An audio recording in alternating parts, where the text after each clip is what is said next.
I have my sound. What is going on, everybody? Welcome to another episode of Chatting with the Comic Community, episode 65. I'm your host, Sean, Stay Puff 1983. I am joined by Simply Incredible Podcast. What is going on, Daryl? What is going on?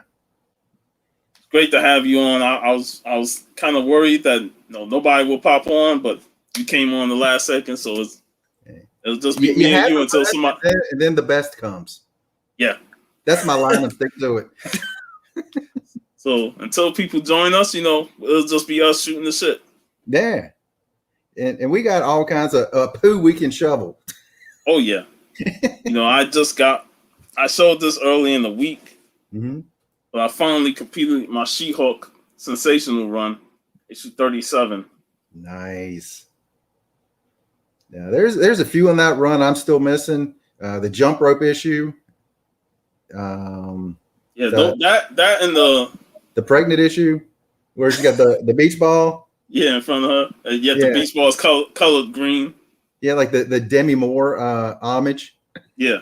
Those are like that, and issue number 1 are like the expensive ones. Mm-hmm. Probably followed by like the last issue too. So what's your next run you'll be working on? War Journal. That's like I'm like 10 issues away from completing that. Nice. So I'm gonna try and complete that one, and then I'll just see what else. I got like one issue because I got another book that I need to complete a series on. And it's pretty easy to obtain. But it's a Red Sonja from the Marvel feature run. This one, I got issue number 5 today. That's nice. So all I need is issue 3 of this. Yeah, I'm trying to the 2 She-Hulk runs I'm trying to get through. And gosh, I don't know what else. Sup, Roman Curtis? A run I'm trying to finish is a 6-issue run in Captain America, the Cap Wolf run. I'm missing 2 issues out of that. Which one? Cap Wolf. The one in the 90s? Yeah, it was in the 400s, right at the beginning of the 400s, or maybe 420, something like that. I think I know the storyline you're talking about, because that issue where he holding the shield and he's a wolf. Yeah. I found 4 of them in dollar issues like 2 years ago, and that one you're talking about there is kind of a tough one for me to find. Hey, future. Anyway. Yeah, like I've seen that in dollar bins multiple times. Like I've gone past it multiple times. Let's see. It's funny. It's funny how many books that you pass by in dollar bins that later on get hot. Yep. Like, damn it, I should have snatched it up when I saw like multiple copies in the dollar bin. But sometimes you don't think ahead in the future. You just look in the book for books that you want. Yeah, that's all I ever do is look for stuff I want. You know what? You're bringing to my attention one of the things I've been talking about doing, comic book pet peeves, and this is actually one of them. Is anytime I get books anymore, it's always someone always asks something with dollar signs. Like, how much did you pay for it? Are you going to sell it? And I'm just like, dude, I just collect, man. I just collect. Yeah. It's like you put up a hot book and people want to ask the question there. Yeah. What is up, Garrow? Just say, oh man, that's a cool book. Congrats. And it's not always, did you get it for a good deal? And I was like, come on, just let me enjoy the book. And most of the time I try and get the best deal. Oh yeah. Yeah, definitely. But I don't know. It's just too many dollar signs for me when it comes to collecting nowadays. Exactly. Collect what you like. What I can afford that I like. I think that's the big thing. A lot of times I collect what I like, and I try and get the best deal out of it. Like I saw this on eBay and the reasonable price. I had to snatch it because I need to complete the run, and I wasn't finding it anywhere in comic shop. So yep, I was like, let me just go ahead and get it. Speaking of comic shops, where I live here in Central Virginia, a new shop just opened. It's about an hour away, so I might actually start driving to that and having an LCS now. So that's kind of exciting for me. Also, there are no shops within about an hour. That's kind of blasphemy to have no shops at all. Yeah, it's. But having said that, has saved me a lot of money on buying new issues. It saved me a lot of money. Well, I'm like, man, new comics is getting too expensive. You know, especially with prices going up. Like I saw that, and I know DC is a perpetrator of this, but the Green Lantern issue number 1, that was $5.99, and I'm like, even if it's issue number 1, I don't want to pay no $4.99 or $5.99 for it. Yep. You know, especially when you add on other comics to it, it just adds up. I think that's one of the gimmicks that they've been doing for a while is rebooting stuff over and over. And I think Marvel is really bad about it. Is like every year, 2 years, it's like, oh, it's time to start off with another number 1. And I mean, DC's done it too. Don't get me wrong and say DC doesn't do it. They do it a lot too.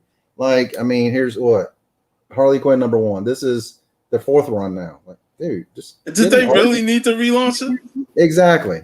I mean, they ended at 75. They could have at least got to 100. Yeah, easy. It's like they let Batman get to 100 and they don't relaunch that. But they got so many damn Batman books out that like why do they need to relaunch it? Batman's always a top seller. Yeah. I mean, I understand if it's not selling, stop the run. And if there's a cry for it to come back, bring it back. But don't start them over again. That's just me. I feel like it's one of those gimmicks. Exactly. That's what it's become though. When you really look at it, it's nothing but a gimmick. You know, like let's go to 13, 14 issues, stop it, relaunch it. I'm like, it makes it hard to collect when you got so many issue number 1s of Captain America.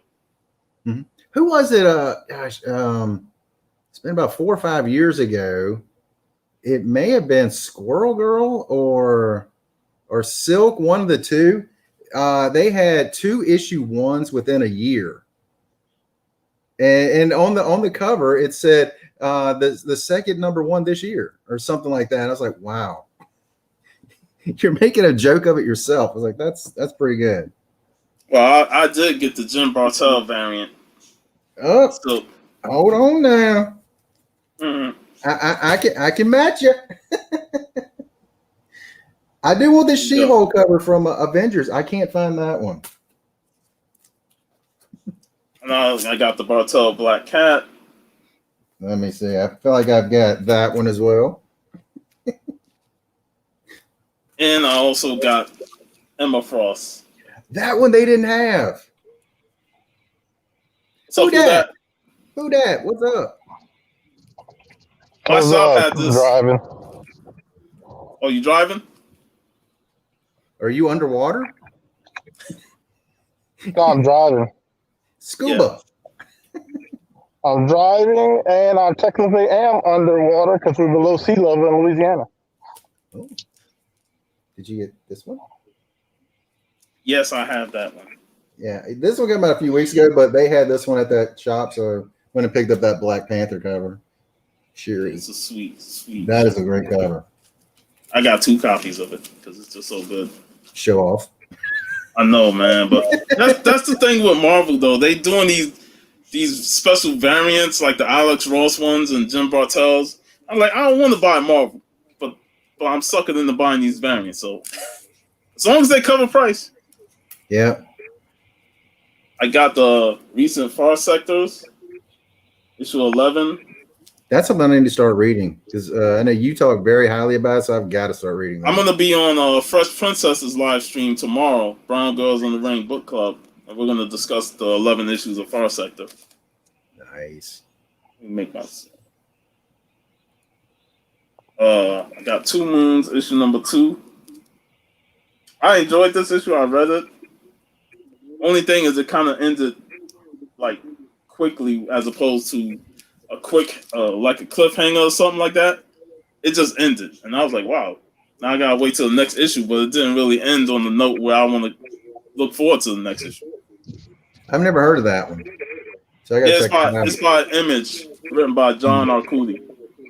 Excellent. I'm a fan of John Arcudi's work. Picked up Swamp Thing #2. First issue was pretty good, so I'm gonna give this a try. That's something I got to read too. Jeff Johns Geiger. Now I got the Eric Larson variant. I liked this. Mhm. I really did. But I didn't like the part when they hit Las Vegas and the whole King thing.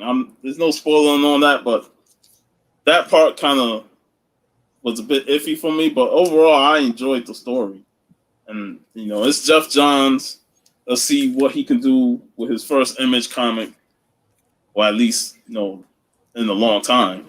I like that covers because it's got like a throwback to old, was it old Marvel covers or is it old DC covers? Yeah, it's Marvel. That line going across the top? Yeah, the old Marvel covers, yeah. Yeah. Eric Larson liked to do these type of covers. He did it for his Savage Dragon run back in the late 90s. Yep. So, Vengeance of Vampirella, issue #16. Perillo. Vampy. Yeah. This one, I did not pick up issue #1 when it first came out. I was a bit hesitant on it, but when issue 2 came out and they had the second print of issue #1, I went ahead and gave it a shot, and that's Scott Snyder's Nocturna. I got issues 1 and 2. I've heard good things about that. Yeah, I kind of soured on Snyder over the last few years, mainly because he's been just doing too much Batman.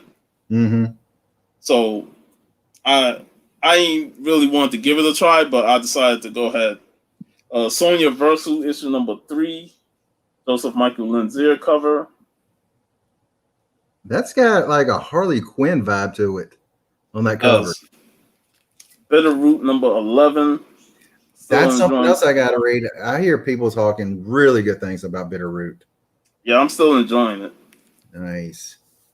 And Spider-Man issue #63. I've not read any Spidey in quite some time. And what do you think about the suit? It's all right, but they'll be back to the regular suits. Yeah. Like every time they give Spidey a new suit, he always go back to the old suit. So when people complain about it, I'm like, just take your time, let it ride out. It'll be back to the original threads in about a year or less. Yep. And Young Hellboy issue #2 of 4. How was that so far? First issue was pretty good. I liked it, and I'm a big fan of the Mignola verse. So yeah, anything of Hellboy and Mike Mignola, I enjoy. Very cool. That is all I got. Nice.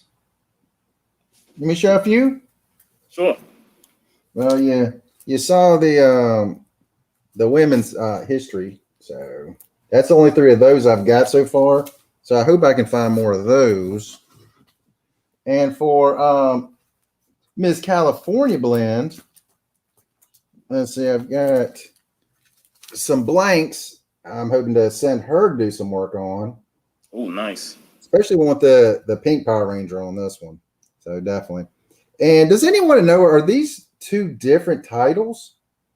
The Mighty Morphin and the Power Rangers, are they 2 different titles? Yeah, they are 2 different titles. They split it. I just saw some blank variants. There's another one, so I thought, I'll check that out. See if I can get her to do something for me. Something is Killing the Children. I have not read any, and I found issues 10 through 15. So I'll start there. And even that's not where you should start, but you gotta start from the beginning on that. That's issue 10, and I did find that awesome. I believe it's nice. Freyzon cover, I believe. Yeah, Jenny Frizzle. Issue 11, I think. Yeah, issue 11. So went and picked that up. I think it looks amazing. And I found this one. So I went and nice. Stray Dogs. I enjoy that. I think this is a second print, I think. That's a variant. That came out the same week the first issue did. I mean, that is the first issue, so it's got 1, 2, 1. So I guess this is the could be the second variant. print. So there we go. And the Harley, we saw the Harley. So we'll give Harley a chance. Again, you know, I like Harley. But the last one, I didn't know these covers were out. And I was like, that's pretty cool. Yeah, I've been seeing those. I haven't picked them So up. they had like 3 other ones, but I'm like, yeah, I'm spending too much as it is. So I'll just go with this Savage Avengers number 19. So that's my little haul of comics. You also had the cards, right? I've got a card. Yes, I've got a card. I've got 2 more coming. Not the same one, but it is an Emmitt Smith PSA 10 Fleer update rookie. I've been getting back to my card collecting days. So went ahead and picked that up and trying to get 10s on them when I can, which is really hard because the cost of them have just gone insane over the last year. That's a nice Emmitt Smith, even though I don't like the Cowboys. I'm not a Cowboy fan either, but he's one of those guys that, one, he's a good person. And he's a great player back in the day. Even he was no Barry Sanders. He was good. He was awesome though. You know, Yeah. I hate it when my Giants played against him because I know he's going to get some big yards on us. But he was a great player. I mean, that offensive line that they had, they would create holes that even I could go through. So yeah, I'm pretty happy to have that, and looking forward to, I think today or Monday, a couple more PSA 10 rookie cards will be coming in. Definitely looking forward to get those. Sweet. I know the card game has been hot. Yeah, a Mickey Mantle rookie, PSA 9 just sold for $5.2 million. Woo. I was like, oh my gosh. And the sad thing is, it surprised me that it wasn't more. Well, what? Recently, that Action Comics sold for like 3.25 or something like that. Yep. $3.25 million. It was it an 8.5? Yeah, it was 8.5. And I told my brother this. It surprises me more that come out an 8.5 compared to the Mantle a 9, because they had the whole paper war drive, so a lot of the Action Comics were disposed of in that, and the Mickey Mantle was a 52, so that was post-war. So I figured there's gonna be a lot more of those out there. So I mean, to find an 8.5 Action Comics, again, that's another one I thought would have been more. That's slim, very slim. Mm-hmm. Yeah, I mean, to me, that's people got the bread to buy it for that much. Yeah, hope they put it in the vault or something. Yeah, or maybe wait a couple of years and just sell it for a higher price. I've been looking at some of the sell price of some of the cards out there. There's like the LeBron and Kobe refractor rookie cards that are selling for in the upper like $600,000, $700,000, PSA 10s. It's like, oh my gosh. I remember when you could get those for like $150, $200. And I was like, oh my goodness. Me personally, I wouldn't pay that much for a card. But rookie cards, and especially those two players. Yeah. Like for $100, I would snatch up a rookie Kobe. Most def. Yep. But now it's like way out of reach for that. Yeah. The regular ones are, gosh, what, in the tens of thousands, but those chrome refractors are just gone. They're just gone. It's about it. He's like, where do people have that much money? I know I don't have it. I wish I did, but I don't. I'm like, I don't even know if I've got $3.25, much less 3.25 million. Like, oh my gosh, it's insane, but it's awesome. I do find it cool to see it. The market's kind of coming back, but at the same time, I just know it's pricing people like me and you out of everything. Hey, I'm just happy with the nice card collection I have. There's some really good cards I got. Yeah, I don't really like because I've been so far out of the card game that I don't even know where to begin if I want to start getting back into it. So I don't really want to bother with that. But I'm just, whenever I do look at some of my old cards, I'm like, man, I did have a good time collecting trading cards and meeting up with friends and showing baseball cards and basketball cards and stuff like that. It was fun times. Yep. That to me is what both hobbies have in common. You can remember where you got this one book. You got it at a newsstand somewhere on the spinner rack. You might have your friends with you when you bought the book, and you have a story about that. Same thing with baseball cards. You and your friends went down to the store and bought some, or you said you bought some at Shea. So yeah. And I remember when we used to exchange cards for comics, cards for cards, and stuff like that. I remember I exchanged a card. I forgot who it was. I think it was either Jose Canseco or Mark McGwire. And this was during the time before. This was maybe a year or two before Mark had the home run record. But my friend had a Mike Piazza card, and he had just came to the Mets. So I was like, yeah, I'll give you these two cards for the Mike Piazza card. And I was happy to have the Mike Piazza card, but then sooner or later, a year later, Mark McGwire had the home run record, and I was like, damn, I wish I had that Mark McGwire card. Yep. Gosh, I remember when they broke that record. He had, was it 70 home runs that year?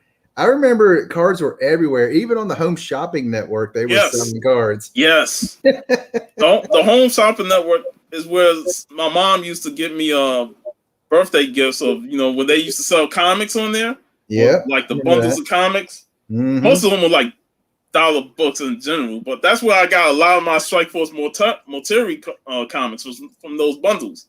Nice. And I used to get excited when she ordered them. I'm like, I'm gonna get some comics. That's how I build up a comic collection. That's so awesome. Yeah, so they used to sell a lot of those baseball cards on Home Shopping Network and QVC. I mean, they would talk about it, but it's like, dang, I need to buy those. Yeah. But those were fun times, just the hobby, especially being in school and you got to watch out for somebody that say, hey, can I borrow that? I'm like, hell, you ain't going to give it back. I don't trust you. You got friends like that want to steal your shit, but you got to be protective of it. Yep. I was like, I will be with it the entire time guarding it. Yes. Because you got devious fools out there. Yep. It checks in, but it won't check out. Have you watched the Invincible series or no? I watched the first episode and I thought it was amazing. And I've just been watching other things and haven't got back into the second episode yet. But the first one I thought was incredible. Man, that first one, I did not see that ending coming because I read the comic books because I got the Ultimate Collection. What happened at the end of the first episode happens later on in the book. I would say 2/3 in the book that happened. So I was like, what the fuck? They already doing that so early? And there's a lot of differences from the book and the animated show, but I think what Kirkman is doing is he's trying to get things moving a bit quicker. So he don't have to worry about that pacing issue that we all had with The Walking Dead. Yeah. Because The Walking Dead was always a slow moving show for me. And then it just reached the point where I just couldn't take it no more. I started watching that around after the whole Negan thing. But I think he's doing that to try and speed certain things up. From trying to get it done early and then do a mystery about it. Yeah, I mean, I just watched the first one. See, I have not read the books because I never could get it from the beginning, and I never found the trades, so I never read it. So I'm going into it not knowing anything. So at the end of that first episode, no spoilers, but what happened there, I was like, whoa, did not see that coming. And the funny thing is, the first 3 episodes was uploaded the first day. Yeah. So I thought you would continue watching it right after the end of that first episode. I was So like, wow, that's awesome. Yeah, I think they just announced that next season will be their last season of The Walking Dead too. that show should have ended like 2-3 seasons ago. To be honest, I still watch it. Well, okay, I can't say I'm like 2 episodes behind, but I still watch it. It's definitely not what it was the first like 3 or 4 seasons. But yeah, it is what it is. It's something to sit down and do nothing to. well, I feel like the show is doing nothing a lot of times. Nothing is happening. It's just a lot of talking, and then you get one big moment, and then the show's over with. I'm like, damn, I sat through a whole lot of nothing for one moment. You sit through 3 episodes to get to that one thing. Especially when they do them 90-minute episodes and this majority commercials. I'm like, what's the point? You might as well just do a regular episode. Mm-hmm. Hey, they got to make that money. Hey, I think with those, the biggest thing is there's some of the characters that's on there that people love. I cannot stand. Like Carol, I cannot stand her. And then in the comics, she died in the 40s in the comics. Yeah, I want to say 30s or 40s, one of them, because it was at the prison. Yeah. She died at the prison. Yeah. My problem with Carol is that they made her even stronger than she was ever. Yeah. Like that whole sequence where she invaded the Terminus people. She went up in there like she was Metal Gear Solid Snake and just infiltrated their place. And I'm like, wait a minute now. I know she got trained by Daryl, but he ain't trained her this thoroughly like that. Like she had military training. Yep. Yeah. And then the parts where I think it had like 2 or 3 different times where she just had enough and she had to leave, and then everyone had to go look for her, and then people in the community had to die because they were trying to find Carol. It was like, it'd be like too many stupid situations that get me frustrated as a viewer. Yeah. I'm like, come on, you're gonna do dumb shit like this and put others at risk? I'm like, come on, man. I as a viewer, I want to strangle that person, man, because of their stupidity. Yeah. I think at this point, I'm just in it until it ends now. It's like I've sat through this many seasons. I'm just in it. I'm in it till the end. I think it's like Smallville. To me, Smallville after season 4 really went down. Freaking bastard.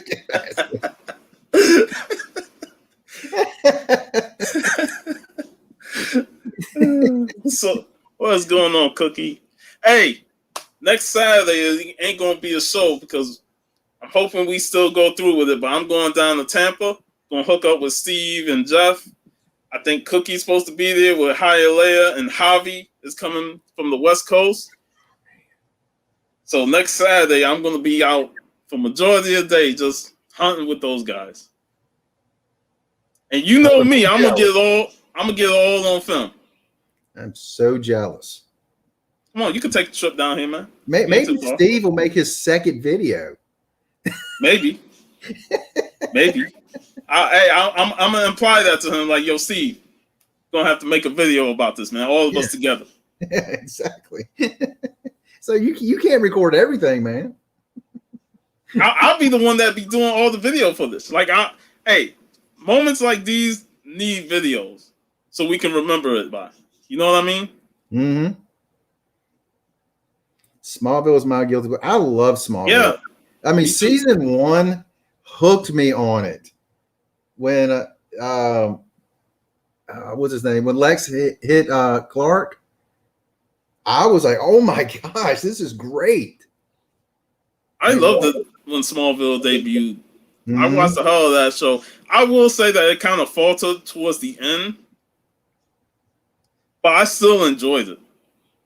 Yeah, for me, it was about season 4 or beginning of season 5. I think Tom Welling was the one that actually started doing a lot of directing on stuff, or producing or something, and it started going downhill then. Yeah, I like there was some in the middle that I still liked, but I was like them later seasons. I felt like all right, when he gonna become Superman? It was like this build of saying when he gonna finally get the suit. You know, you see the Justice League in there. I was like, oh shit, Justice League is starting to come through. So, you know, I felt like it could have wrapped a bit earlier, but they extended it for like a few more seasons, and some of the episodes wasn't as strong as the earlier seasons. Especially when the guy who played Lex Luthor left. Yeah. Michael Rosenbaum, I think was his name. Yeah, when he left, I felt like, man, his presence is missed. Mm-hmm. I think that I might be wrong on this, but I think they originally wanted it to just be his high school years. And then it got so popular, they just kept extending it further and further and further. I believe that's what the original plan was. Yeah, because you can't be in high school for 11 seasons, man. Unless time is going real slow. It's real slow.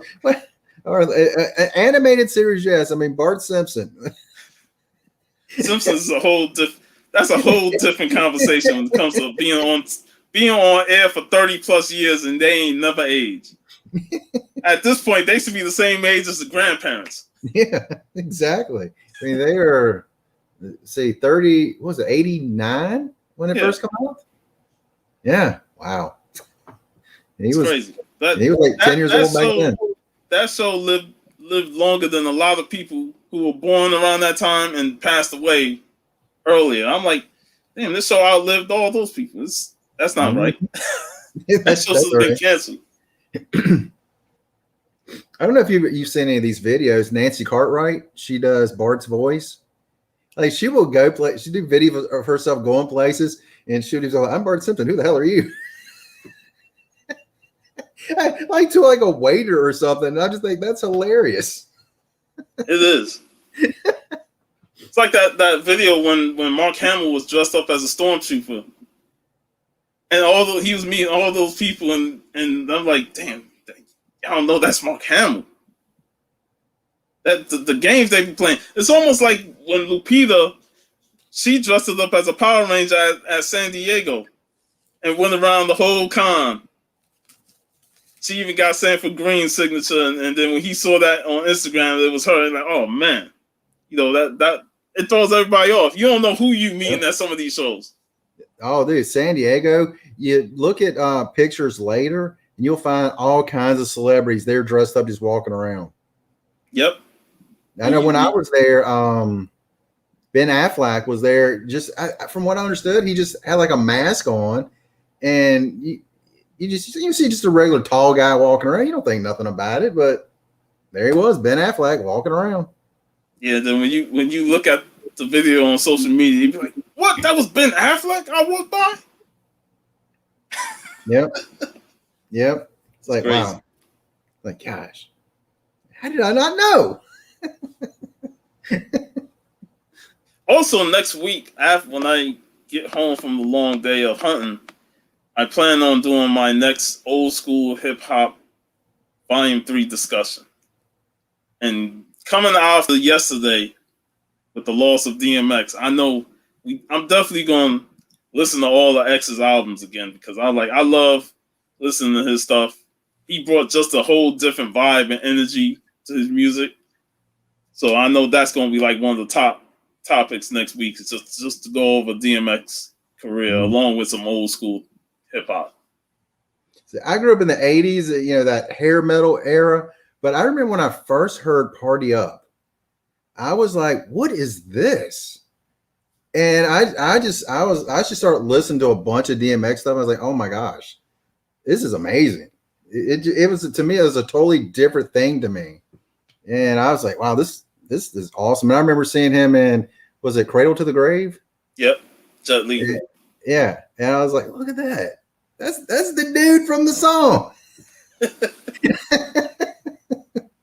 I was like, man, that's awesome. Well, I know he passed. They say overdose when the news first broke.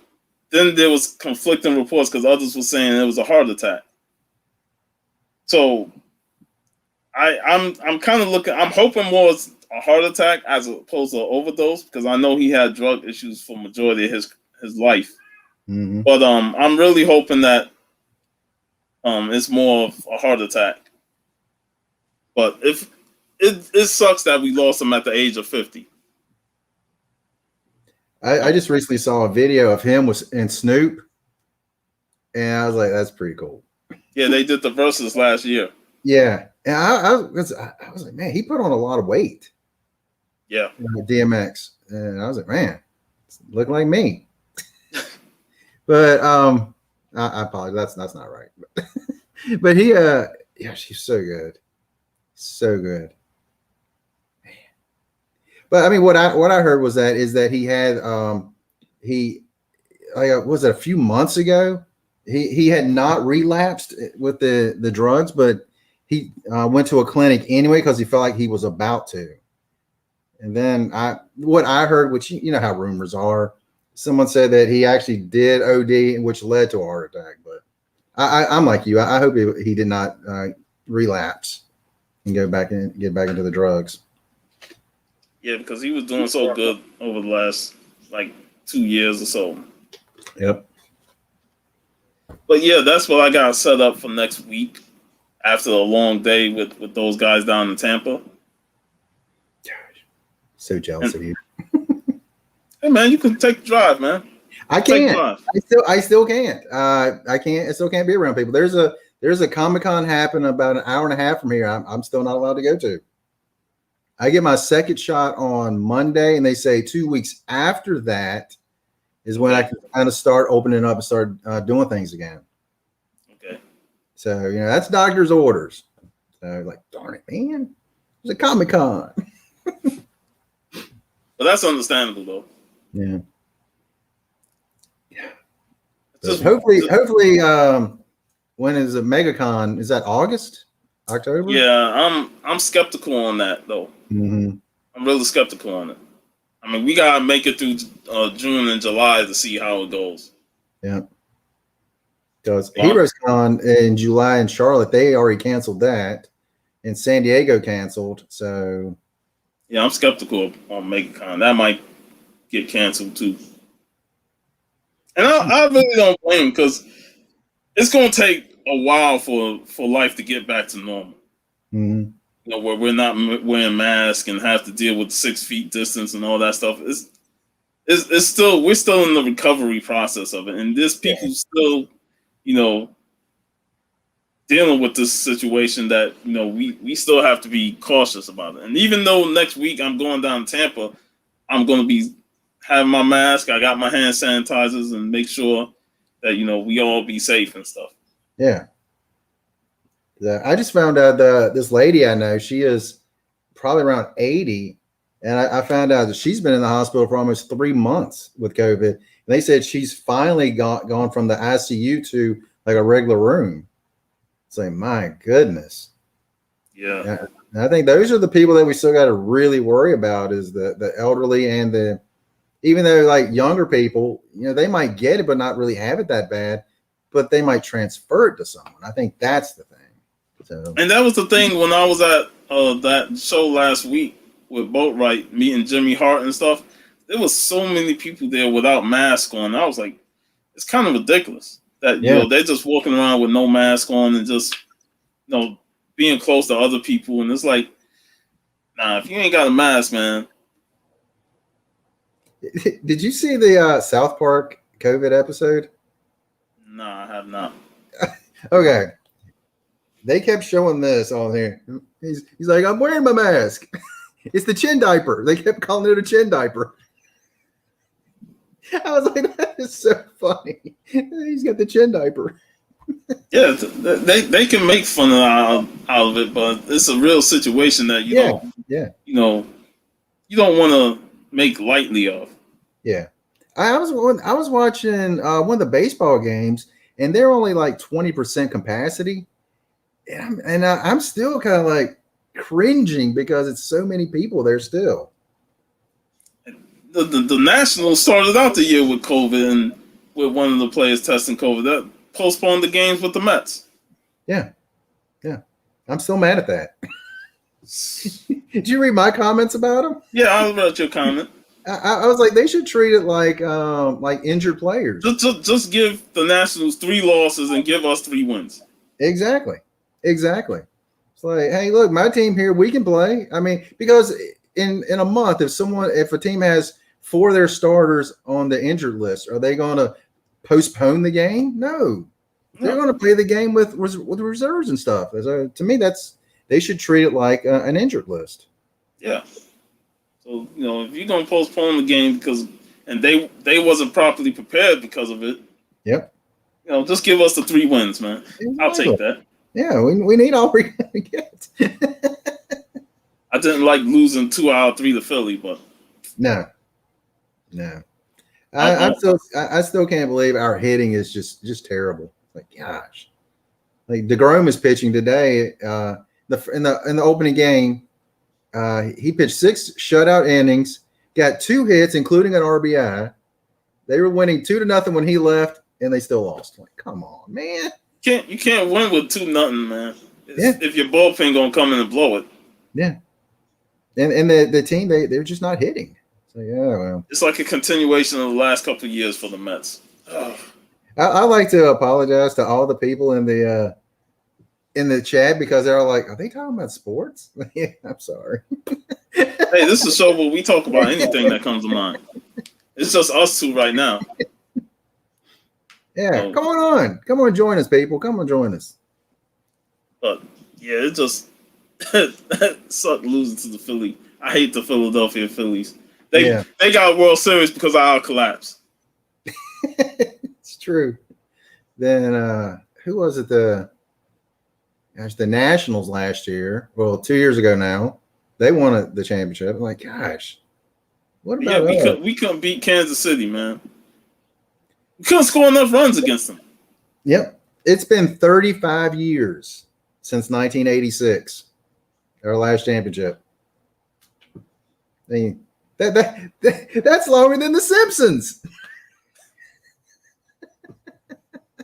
And the sad part about it is we're still paying Bobby Bonilla. That's the sad part about this whole thing. He has like another 15 years of getting $1 million a year. I know, right? Hey, I know. There's Bobby Bo. All you gotta do it, man. You ain't got to show him, man. I get sick of Bobby Bonilla Day every time somebody posts about it. Yeah, it wasn't. What day is it? Like, it's either the beginning of June or the beginning of July. I can't remember which. I think it's 1 or 2 months, but I try to forget it. But then somebody reminds me, it's Bobby Bonilla Day. I'm like, I don't need to get reminded of this man getting paid still. $1 million a year. That's one of the greatest contracts ever. Yeah, his agent did well. Yeah. I mean, there's like who's that kid for not kid, that man for the Dodgers. He signed a 2-year deal where he's getting like $40 million a year. I was like, yeah, but what's going to happen in 10 years when you're not getting $1 million a year, buddy? Yeah. Bobby Bo will still be getting paid. Yep. Them baseball contracts are guaranteed. That's what I don't understand about football. It's like they can just cut you at any time, and that's all she wrote. Yeah. And you ain't going to get no guaranteed contract. You're just going to either get a contract where they give you upfront guaranteed money and then everything else is just beneficiary, but it's not like the whole contract ain't guaranteed. Once they cut you, they ain't got to pay you the rest of that contract. Yeah, they give you a sturdy pat on the back, and that's it. Like, God, it's Jeff. Man. He's on the road. What's up, man? What is going on? What's up, Jeff? Not much. Just leaving a con right now. Just leaving that Florida State Fairgrounds con right now. So. Nice. Oh, cool. Yeah, I picked up a bunch of Vampies. Yeah, a bunch of Vampies, and I picked up a bunch of books. So when I make it home, if you're still on, I'll pop on and show you guys the books and stuff. Nice. Cool. Yeah, I got Steve with me. What's going on, everybody? Oh, Gold. What's up? Oh, Cold. Yeah, I'm driving Jeff around to pick up Vampy books. That's my job today. Really? You're not treating yourself, or you saving for next week, Steve? No, I bought a couple books for Boat and Little Boat, and himself. I bought one book. I got one book. I got one decent book. So I had to get one, man. I would have felt So you saving for next week, though? Yeah, I got plenty for next week. Yeah, and yes. I got plenty for next week. Yeah, and I got to work tomorrow overtime, so I'm going to be working a lot of overtime this week, make some more money. Nice. Very cool. Hey, D, I got to show you a card I got too. I might jump on when I get home too. Excellent. Excellent. Yeah, man. Y'all be safe, all right? All right. All right. See you later. See you See guys. you later. That's awesome, man. That is awesome. I know Jeff gonna come on here and show all the great Vampy books he got. I mean, he's a resident Vampy fan. I'm a fan like, too. how many more does he need? Well, he's trying to complete that whole Warren run. Yeah, so I know, but I mean, it's like every time I see videos, he's got more. I'm like, how many more could he need? He can't be very many more. I forgot the number, but I know he's getting close to halfway through that run. He's got the big books. He's got the big books. Yeah, I know the ones at the end of the run and the beginning of the run. Yeah, he's got the big books. So now everything else is just falling in line easily. Just got to get those fillers. Yeah. Yeah. And they're kind of hard to find, especially because the first ones were bigger books, weren't they? Yeah, the first issue was a expense. That's like first Vampy, so no, I mean expensive. The actual physical size of the book was bigger than your regular size book, wasn't it? Yeah, that was magazine size. Yeah. Everything from Warren was magazine size. The Creepies, the Eries. Mm-hmm. You know, I still haven't dived into those. Oh, I had something there. Yeah. What do I got? Conan and the Conan. We got that one. So I thought that was pretty cool. And then I've got Witches. Oh, those are nice. Yeah. I think I have that Conan one. That was a pretty dope one. Yeah, I picked these up a few weeks ago, and I was like, yeah, that's pretty cool. And I actually got it for a pretty decent price. Like the Witches was just $5, so I thought that's pretty cool for that. Like most of those Conans that I purchased, that was only $3. So yeah, I couldn't say no. Let me just pull out a stack I got over here. Since we showing some Conans. Mm-hmm. The resident Conan chief right here. Conan. Either you or Varangian, one of the two. Hey, we're both barbarians, man. We should team up and challenge the tag champs on the hunt.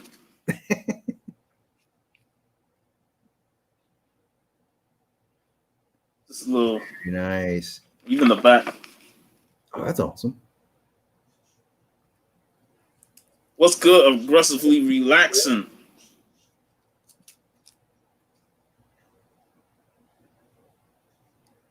Savage Sword. Very nice. I love the Gorgon covers. That's great. No, I love this style of artwork. You know, this is a Joe Jusco cover. Mm-hmm. And then this one, there's a lot happening. You got Red Sonja in there. All right, you said Jusco, which made me remember one of the WrestleManias. He did the poster art for it. Was it the one? Was it? Or maybe Royal Rumble. I think it's Royal Rumble. Yeah, it was back in the 90s. I do remember that. Like the one where they all walking towards you. Yeah. Yeah, I think it was the Rumbles. The Rumble, yeah. I was like, that's pretty cool.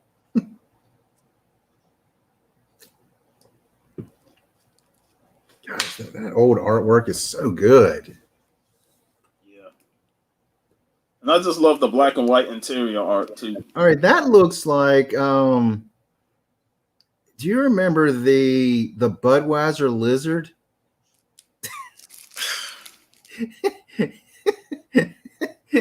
I don't know. Why, Zer? I don't know if I want to make that connection.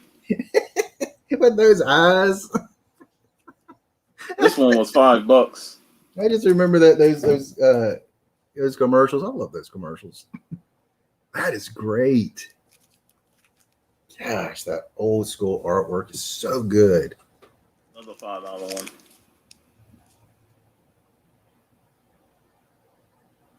See, if I'm gonna spend $5 on a comic, I'd rather get the magazine Conan from back in the day. Mm-hmm. You get $5 worth of great material inside, great artwork, phenomenal covers, in this magazine. What are those from? 70s? It started in the 70s. I think most of these was like in the late 80s, early 90s. In terms Wow, of I didn't issues. realize it went all the way that long. Yeah, it was like 235 issues. I did not know.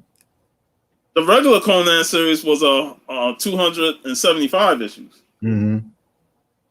I mean, were all of them magazine size? This series was magazine size along with Conan Saga.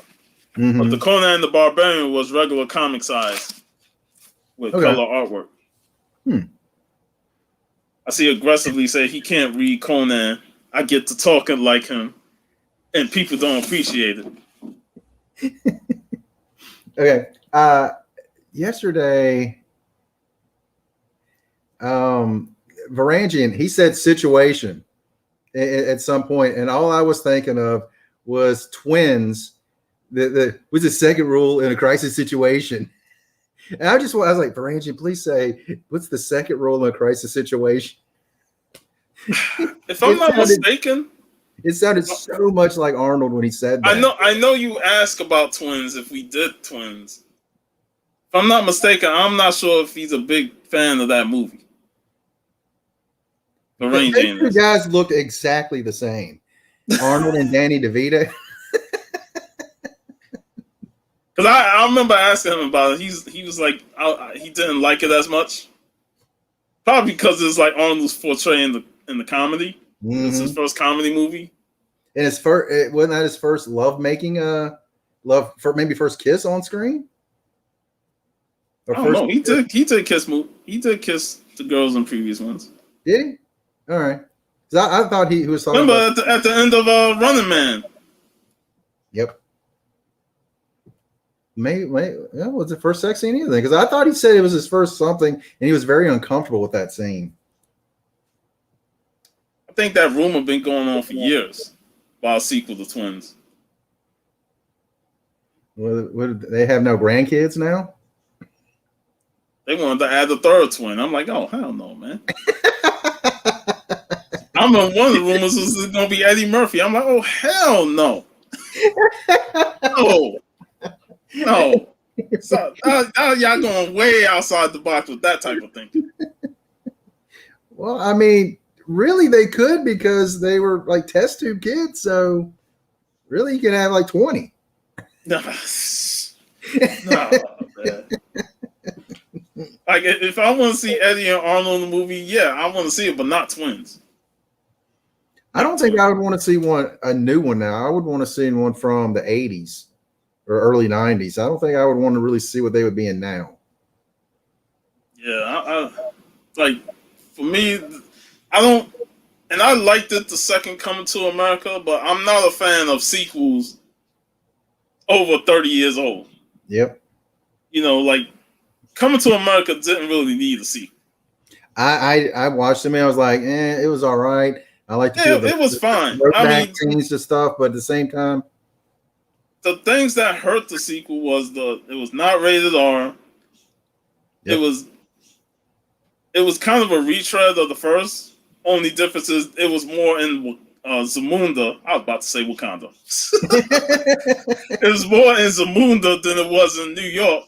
That's why, to me, the movie should have been called Coming to Zamunda, because New York is only like in it for like 5 minutes. Yep. And I just felt that I did not like the creation of the bastard child. Like that, I did not like at all. I thought that was horrible. Yeah, it really like it. Now it kind of taints the first movie when you really go back and watch. I'm like, oh.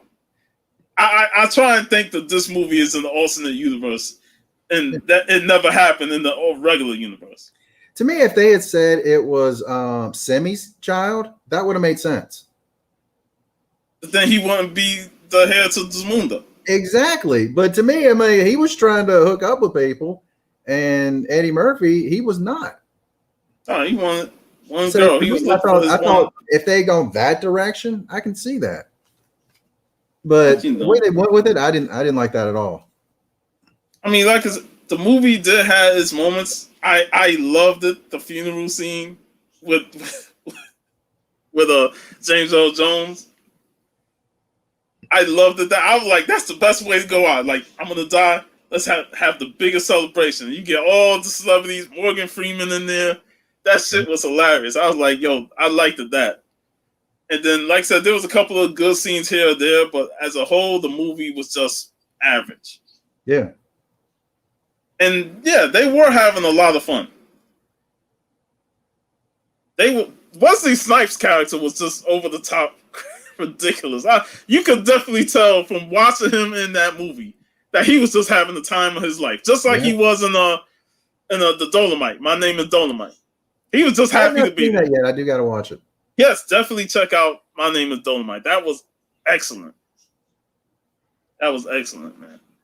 I remember seeing Wesley doing something where he was on stage and he was doing the voice, and he was talking about he wants to do something in the Black Panther universe.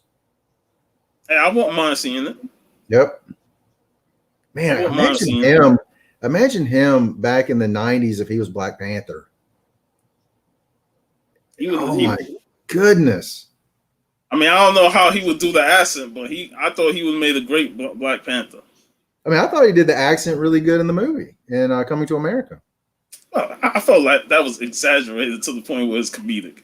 Yeah, it wasn't really like in the serious tone. Well, since I don't know anyone that's actually directly from Zamunda, I do not know their accent. Just like Eddie, but for that movie, I thought he did great. But if he was actually Black Panther T'Challa in the 90s, that would have been amazing. Yeah, but I mean, it was again from Demolition Man, just how he moves the martial arts and that. Gosh, he is so smooth. We didn't get him as T'Challa, but we got him as Blade, and he killed it as Blade. And if aggressively relax to say and make Snipes Dracula in the Blade movie, the upcoming remake of Blade, I'm all for that. At least you get him in there. Yep. He could still be a part of the new Blade franchise without actually being Blade. But then again, you're going to want to see him as Blade because he was just such a badass Blade. I mean, to me, he will always be Blade to me. So yeah, I love that. I mean, I like all three movies. I know a lot of people don't like the last one, but for me, I thought all three of them were amazing. That last one had Triple H in it, man. Fuck him. It had Jessica Biel in it too, and this Ryan Reynolds kid that people talk about. That's why Snipes didn't like that one. Yeah, they said he was kind of a jerk in that one. So yeah, because he saw the script, he's like, "What the fuck is this, man? Y'all trying to make it less about me and more about them." Yep. So he's like, "Nah, I ain't with that. I'm gonna be a jerk in this movie. I ain't gonna open my eyes." I remember when I first saw that movie, and I was like, "Who's that blonde, long-haired dude?" I was like, "That looks like Triple H, but no, it can't be Triple H." Man, come on, man! You knew from the moment you saw him that was Triple H. Well, I mean, my thought is, I was a huge into wrestling. I would have heard that he was going to be in that, and I had not heard it. That's why I was like, that can't be him. I was like, as soon as he popped on the screen, I'm like, look at the game here, man. I hope he whip his ass, because that was during the time I could not stand Triple H. Like when he was dominating Monday Night Raw with the world title and Evolution. Yeah, I felt like it was too much of him. He was not Ric Flair. He tried to make himself like Ric Flair, but he lacked Ric Flair's entertaining charisma. Yep. So I just like, man, I couldn't stand Triple H at that point, man. He's the guy that's really great in the ring. He can cut a good promo, but he does not have that charisma. Yeah. To me, he was at the top, but to me, he was never the top. His best year was 2000, to be honest. Golly. When he had that great match with Mick Foley, the Cactus Jack match at Royal Rumble. Mm-hmm. And he was just putting out great matches with The Rock. And that's his problem. When The Rock and Austin left, and he had to be the man, he didn't have nobody like those two to play off. Yep. And then Shawn Michaels was gone at that point too, if I'm not mistaken. No, Shawn Michaels came back to feud with Triple H. But I thought he was gone for a while before he come back. Yeah, he was gone for 4 years during the whole Attitude Era. Yeah. And then he came back in 2002 and then started having matches with Triple H. Yep. Moby and Cypress Hill. I gotta be honest, I'm never a fan of Moby. I did like Cypress Hill, but never was a fan of Moby. I only listen to a few of their songs, but I wasn't that deep into that style of music. Mm-hmm. But the only thing I really remember about Moby was he was in the Eminem song. Yeah, I remember that. I remember that. That's like really my full knowledge of Moby is that right there. Now yesterday you brought up Equilibrium, and that was just like VV. I haven't watched that movie in a while, but I remember enjoying it. Gosh, I thought it was a great movie. So I know we're gonna set up something in the future where we talk Equilibrium and have you on the show, man, because I need to revisit that movie. Yeah, that's one I'll watch again and again. I mean, it's so much. To me, it's so similar to Demolition Man, where they're trying to mute people having feelings and emotion. Yeah, to the point where you're a sense offender because you're not taking your medicine. So yeah, that was really good. It's crazy how relevant Demolition Man is. When it comes to the themes that they were telling. Mm-hmm. Like I damn sure hope Taco Bell don't win the restaurant. Lord knows we need a Taco Bell on every corner. Gosh, it seems like we almost have that now. There's so many Taco Bells around here. There's so many Chick-fil-A's. I think there's 4. Bro, Chick-fil-A. Every time I drive by that Chick-fil-A around like afternoon time or even evening time, the line is long. Yep. I mean, I go in the mall and you got cars lined out on the street going through the mall because they're trying to get in the Chick-fil-A to get their food. Yep. I don't know about where you are, where I'm at. It's a lot of people in line, but the line moves really fast. At least where I'm at. I mean, there can be 20 people in front of you. You'll get through it in 10 minutes. It's funny how that people say that, but when you see that line when you drive, you're like, man, you don't want to be in that line. Yep. Because I always think I'm like at Hardee's, because I think Hardee's, they make the stuff right then and there, so it takes forever if I'm the only person in line. The only Hardee's I got around here is like on the west side of the town. Mm-hmm. Well, I used to work on that side when I was working over there, so I used to occasionally get Hardee's because it's been forever since I had Hardee's. But that's the only Hardee's I know. Or if you're on the West Coast, Carl's Jr. Yeah, which is basically it's Hardee's. It's the same thing. It's just Carl's Jr. Yeah, that's like what do you say? In Europe, it's Pizza Hut. Yeah, because they don't have Taco Bell over there. Oh, that's sad. No, that ain't sad. That ain't sad. Come on, you love that imitation meat on those tacos. What imitation meat? They barely have any meat on there. It's like ground up Spam or something with a little seasoning mixed in. Barely have any meat on there. You get more lettuce and cheese on this shit than meat. Just trying to be healthy. Here's some vegetables. Here's lettuce. I remember when people were going crazy over the Dorito tacos. Mm-hmm. That was pretty good until it wore out its welcome. Now the Gordita Crunch Supreme. Come on, that stuff's good. That's pretty good. But like I said, I don't eat Taco Bell as a lot like that. It's pretty rare for me to go there too, but it's just funny. It's like whenever I go there, there's always people in line, and everything. Well, it's not as cheap as it used to be. No, it used to be extremely cheap to eat there. What is your favorite fast food restaurant? To be honest, I hate them all. Oh, I mean to be honest, I eat them, but I really don't want to eat them.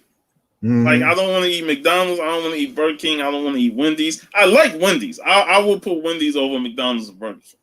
Yeah. But I feel like I want to stop going to the fast food restaurants, get myself healthy. Yeah. Because no, fast foods are mainly for people who just want to be on a budget. What's up, Magic Lasso? Yeah. I mean, if I had to choose, I would go with, I would say Chick-fil-A because I do love their chicken sandwiches and chicken nuggets. They do have good service in terms of customer service. They do have good customer service. But I found a few times always wanting Chick-fil-A on Sundays. Oh, stop it, man. You know they close on Sundays. Stop I know. And my stomach is like, you know what? I need Chick-fil-A right now. It's like, I can't get your Chick-fil-A stomach. It's like, why do they do that to me? So made for TV special instead of Taco Bell's Pizza Hut. I can imagine watching the European version on TV and actually getting thrown off by that. Yeah. And it's funny though when you look at it, like, yeah, it's called Pizza Hut, but then you get that little small plate of whatever the hell they served in the movie. And like, wait a minute, that ain't a pizza. What the? And that's why he ate the rat burger. The rat burger was good, man. He's like, I ain't had a burger in 36 years, man. Let me eat this sucker up. Actually, as we were watching, I mean, I was watching you guys talk about it. I was rewatching the movie at the same time. I was like, oh my gosh, it's so good. Dennis Leary, oh man. He's always a great second guy. I don't think he's really great as the head star in a movie, but like a second guy, third tier guy, I think he's always really good. Did you like his TV series Rescue Me? I have not seen it. I thought he was pretty good in that, because he was the lead guy in that show. Mm-hmm. You know what I always think of when I think of him as the lead in that show, I think of Steve Buscemi, the lead in Broadwalk Empire. Because he's always been an actor that was like a second or third guy. But then he was the lead man in that, and he did an amazing job in Broadwalk Empire. That's a guy that's got a huge resume, too. Yeah. Like, when you really look at his resume, you're like, whoa, he was in that? And it was like a brief scene. That and, what's that guy's name? Clint Howard. Ron Howard's brother? Yeah. That guy has been in a ton of movies. And he's never been the main star of the movie, but he always has appearances in them. I mean, he's like a guy like at a desk doing something, but he's in so many movies. Yeah. It's insane. And back in the days, remember of guys who played henchmen in like all those 80s action movies? Mm-hmm. Every movie they're henchmen. Yep. You knew Al Leon just by how his hair was, the mustache, and all the roles he played as a henchman. From Big Trouble in Little China, Die Hard when he's grabbing for the candy. Yeah. He was what's this? Genghis Khan and Bill and Ted. Yes. Yeah. Yeah, he was Yeah. So he always played a henchman. You see, like, gosh. There was a documentary. It was like the guy that was in that movie. He's one of those guys. Yeah. You can't remember his name, but you see him in a bunch of movies. And then when you do know his name, like that dude's a legend. Because he always plays the same role in the majority of the movies, but he always does his job. And the best role I felt was Rapid Fire when he fought Brandon Lee. And he got to display his martial arts. And I thought that fight scene was amazing. Gosh, that is one of my favorite movies right there. Rapid Fire. Oh my gosh, that was so good. Yeah. I every time I watch those movies, I get sad knowing what a career Brandon Lee could have had. Yep. The other day I started watching. I'll go ahead, sorry. Like, I love The Crow.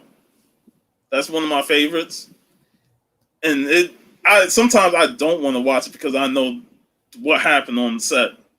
And it's like, I don't want to get all emotional about it because I'm like, this guy could have been the superstar. That was his breakout movie that could have took him to the top.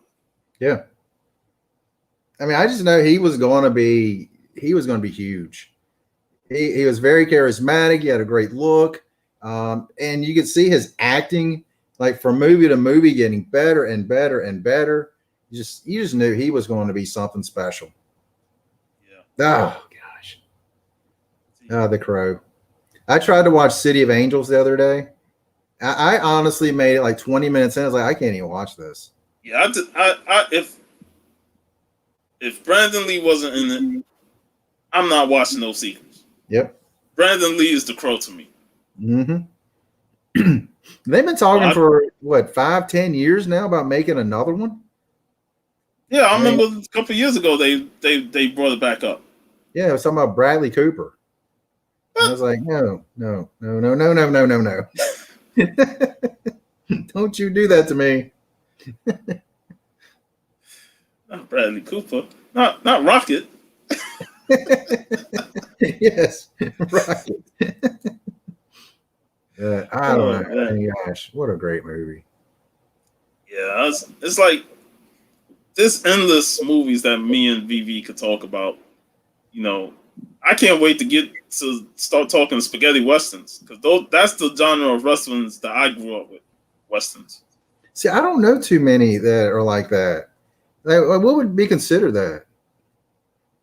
Like the Clint Eastwood Man with No Name trilogy. Oh, okay, gotcha. Good and Bad and Ugly. Mm-hmm. Fistful of Dollars. All the Italian westerns, like we did a couple weeks ago, Django, the original Django. That's a spaghetti western. Well, there's one before Unchained? Yeah, 1966. I did not know that. Franco Nero. He was the original Django. I did not know that. Oh, huh. Hey, I thought with your age, I thought you would know. I'm not as old as I look. I know, but you're older than me, and I'm like, you're older than me, and I thought you would have known this. Oh. You see what Roman Curtis just wrote? Yeah. Oh. How about that? He would have killed it. That would have been, I mean, he would have been awesome. Yeah, him as John Wick. Neo, John Wick, he would have. I don't even want to talk about the possibilities because it depresses me. It really does. Say, what movie could you think of that he would have been a better star than who was actually the star? Like, yeah, I agree. It's yeah. It depresses me, man. I'm thinking about him in Keanu Reeves movies now. Seeing him in Bill and Ted. I liked the third Bill and Ted movie. I have not seen it yet. I don't think it's on anything. I enjoyed it. I don't think it's on any streaming, so I haven't seen it yet. So it was cool after all these years to see them guys come back and actually portray them. Because you never would have thought Keanu Reeves would come back to do that franchise. Never. Yep. I didn't even know where Alex Winter was. Well, I mean, whatever happened? Yeah, he was like he was somewhere, you know. And then all of a sudden they said Bill and Ted 3, let's do it. Like, totally, dude. And they just did it, man. I do need to see that. Yeah, I enjoyed it. I know I'll watch it thinking of George Carlin the whole time. Oh yeah. Man. Yeah, because I recently watched the first two Bill and Ted movies. They were on TV, so I just put them on. And then after those two movies, Beavis and Butthead Do America came on. And I just said, fuck it, let me watch that too. You talk about 90s? Beavis and Butthead was the definition of the 90s, bro. I used to watch that show religiously as a kid. I mean, and them just breaking on the music videos. Oh gosh, I love that. That one's disagree with Roman.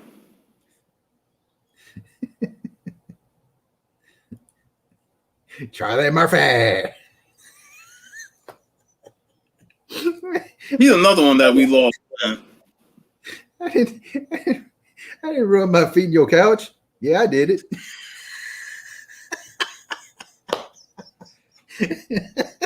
Another one we lost too early, man. Yeah. Like soon as he started catching on and getting the fame that he deserved, no, he ended up being gone. And I'm glad that people remember him a lot more now. Because I loved him in CB4 with Chris Rock. I thought he was highly funny in that. Gosh, I don't think I've seen that. Oh, come on. I know, right? As many movies as I've seen, I have not seen this. I have to look that up. Where did I put my phone at? You got CB4 and Fear of the Black Hat. Were like satires, like comedies that based on like NWA or Public Enemy. They do music videos within it, and you gotta watch those movies, man. They're hilarious as fuck. I'll put my phone so I can write this down so I can watch it later. And Phil Hartman is in CB4. There's another one we lost too early. I know, man.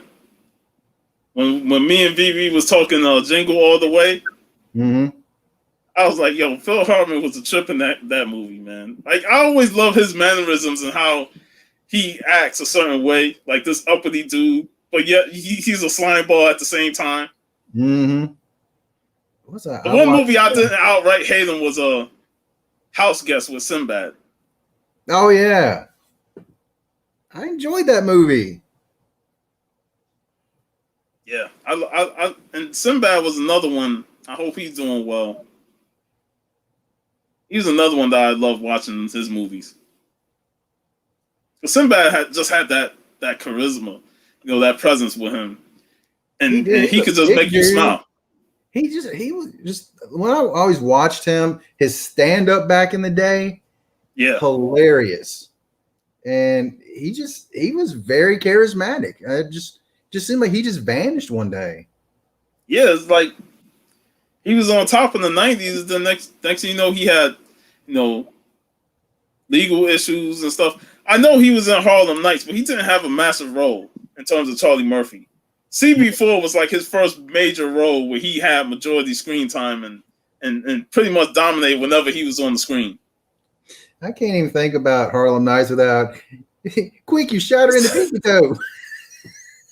or shooting that little PP gun. They all shooting Tommy guns. He's shooting that little small ass gun with a little pop. Stop it!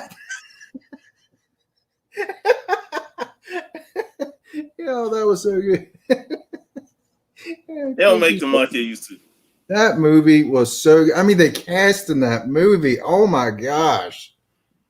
Red Fox, Richard Pryor, Eddie Murphy, Della Reese. Who else was in that movie? Arsenio Hall, obviously. Oh shit, he's not even coming to my mind. The guy who Bebe Kids. Shit. Somebody say it in chat. Robin something. But he was in Bebe Kids he created Bebe Kids to a stand-up, and he was in the first House Party as Kid's dad. The last name not coming to me, but I know he was Kid's dad in the first House Party movie. He was hilarious in that. Oh my goodness. Wow, I feel like an idiot right now. Because I know who you're talking about. I cannot think of his name to save my life. Don't you hate it when that happens? Somebody's got to know. Robin Harris. Yeah. Yeah. Who was it that played the Mike Tyson kind of knockoff character in that movie? It was Full Force was in. Who that's bad? Yeah, I'm still driving. Hey, you on the highway or something, man?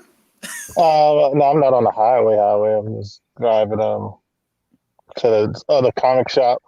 My wife needed some boards, some comic boards, so I'm going to get some comic books. There you go. I'm not even going to anything for myself. I'm not going to look at anything. So you just going there for one specific thing and you avoiding everything else. Yep. Unless they got something on the wall, you can't avoid looking at the wall. When you're walking in, because the register's right there in front of the fucking wall. So it's like, that's the most I'll probably look at. I'm not going to get it. I already picked up my pull list, I think last week. Stuff comes every other week, so I won't have anything till next week.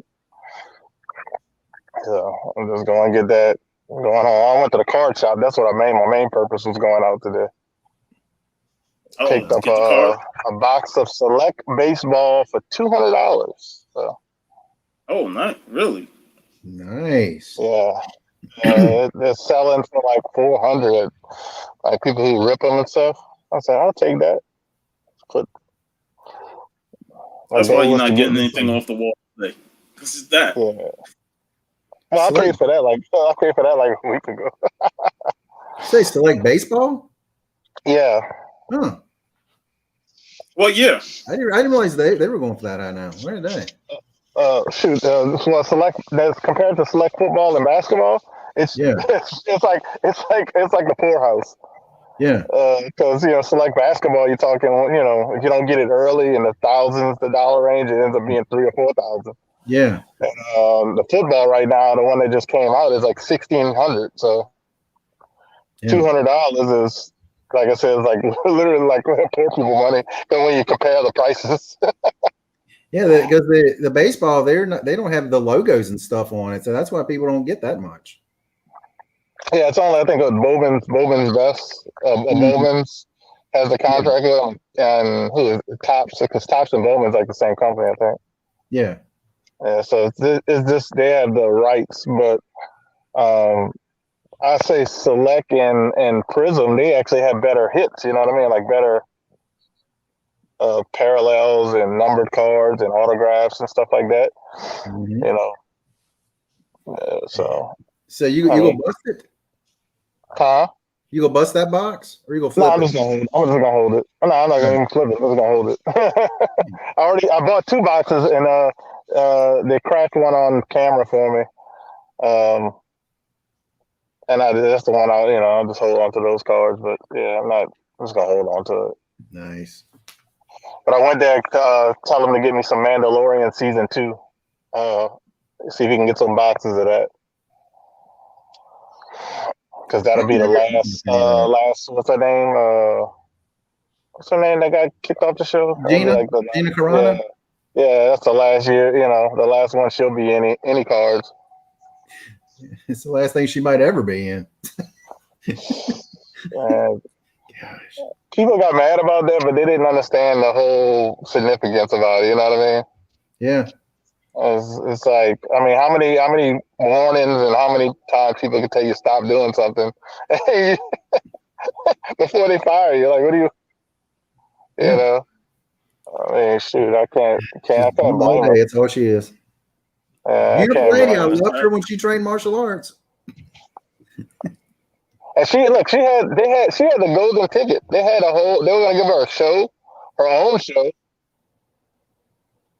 She was gonna get her own show with her name, like the character she plays name. Yeah, Cara Dune. It was like a Cara Dune or whatever. Mm-hmm.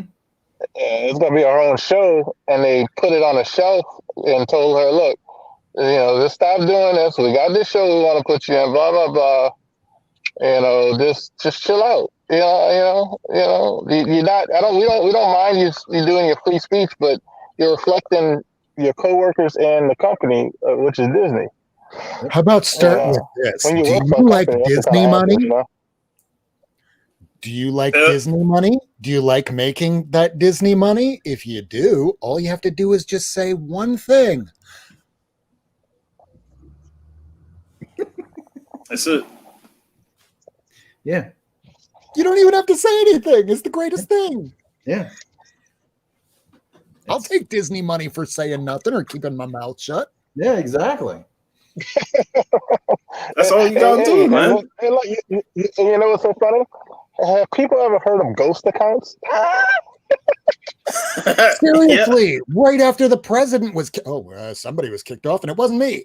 But it's like when the president was kicked off of Twitter last year, or really the beginning of the year, he came up with some dummy accounts. I mean, people do it. Even if he could do it, so could you, and we're nobodies. Yeah. And I don't need a dummy account. I'm just gonna be me. I ain't gonna create. A lot of people create dummy accounts just to say all the shit that they want to say on their account, but they don't want to be associated by words. So they create a dummy account and spew all the negative bullshit that they want to spew. Don't say anything that you would not say otherwise normally to somebody else's face. It's not that difficult. Exactly. Mm-hmm. And if you're doing something wrong, if you feel like your mom was watching, would you do this? If the answer is, holy shit, my mom would beat the hell out of me, don't do it. Yeah, Just keep your thoughts to yourself. This is kind of like off to the side, but like I've heard people say they didn't want to get the COVID shot because that's how they track you. It's like, do you have a cell phone? Yeah, all right, then they can track you. Shut up. Yeah, exactly. This is how they track you. That's what I tell people. Like they can't track me by my cell phone. It's like, do you have a obviously? computer? Obviously, they never watched Enemy of the State. Yeah. Gene Hackman, Will Smith. Come on. What is up, John? Hey, John. John, what's up? We were just talking about movies and all that stuff, and then John pops in. I'm like, here we go. We got the real movie critic. Let him on in. He's the writer. I know. He got on me talking about me and VV doing Demolition Man. Like, yeah, you're gonna be confusing your audience if you start doing good movies. Like we always do good movies, man. Hey, just because you don't like Super Mario Bros. Hey, just because you don't like Super Mario Bros. Doesn't mean that we don't think that it's a bad movie. It's a good movie to us. It's a good bad movie. It's by no stretch of the means supposed to actually satisfy you as a film goer, but otherwise, if there's nothing to do on a Saturday afternoon, you could pick better things than Mario Brothers, sure, but if it's on, you're not going to complain that much. You're going to go, this is awful. Are you going to change the channel? No. That's how I feel about Sharktopus. If Sharktopus is on, I'm like, it's Sharktopus. I can't change channel. Yeah, exactly. I was telling VV yesterday that I enjoyed the Doom movie with The Rock.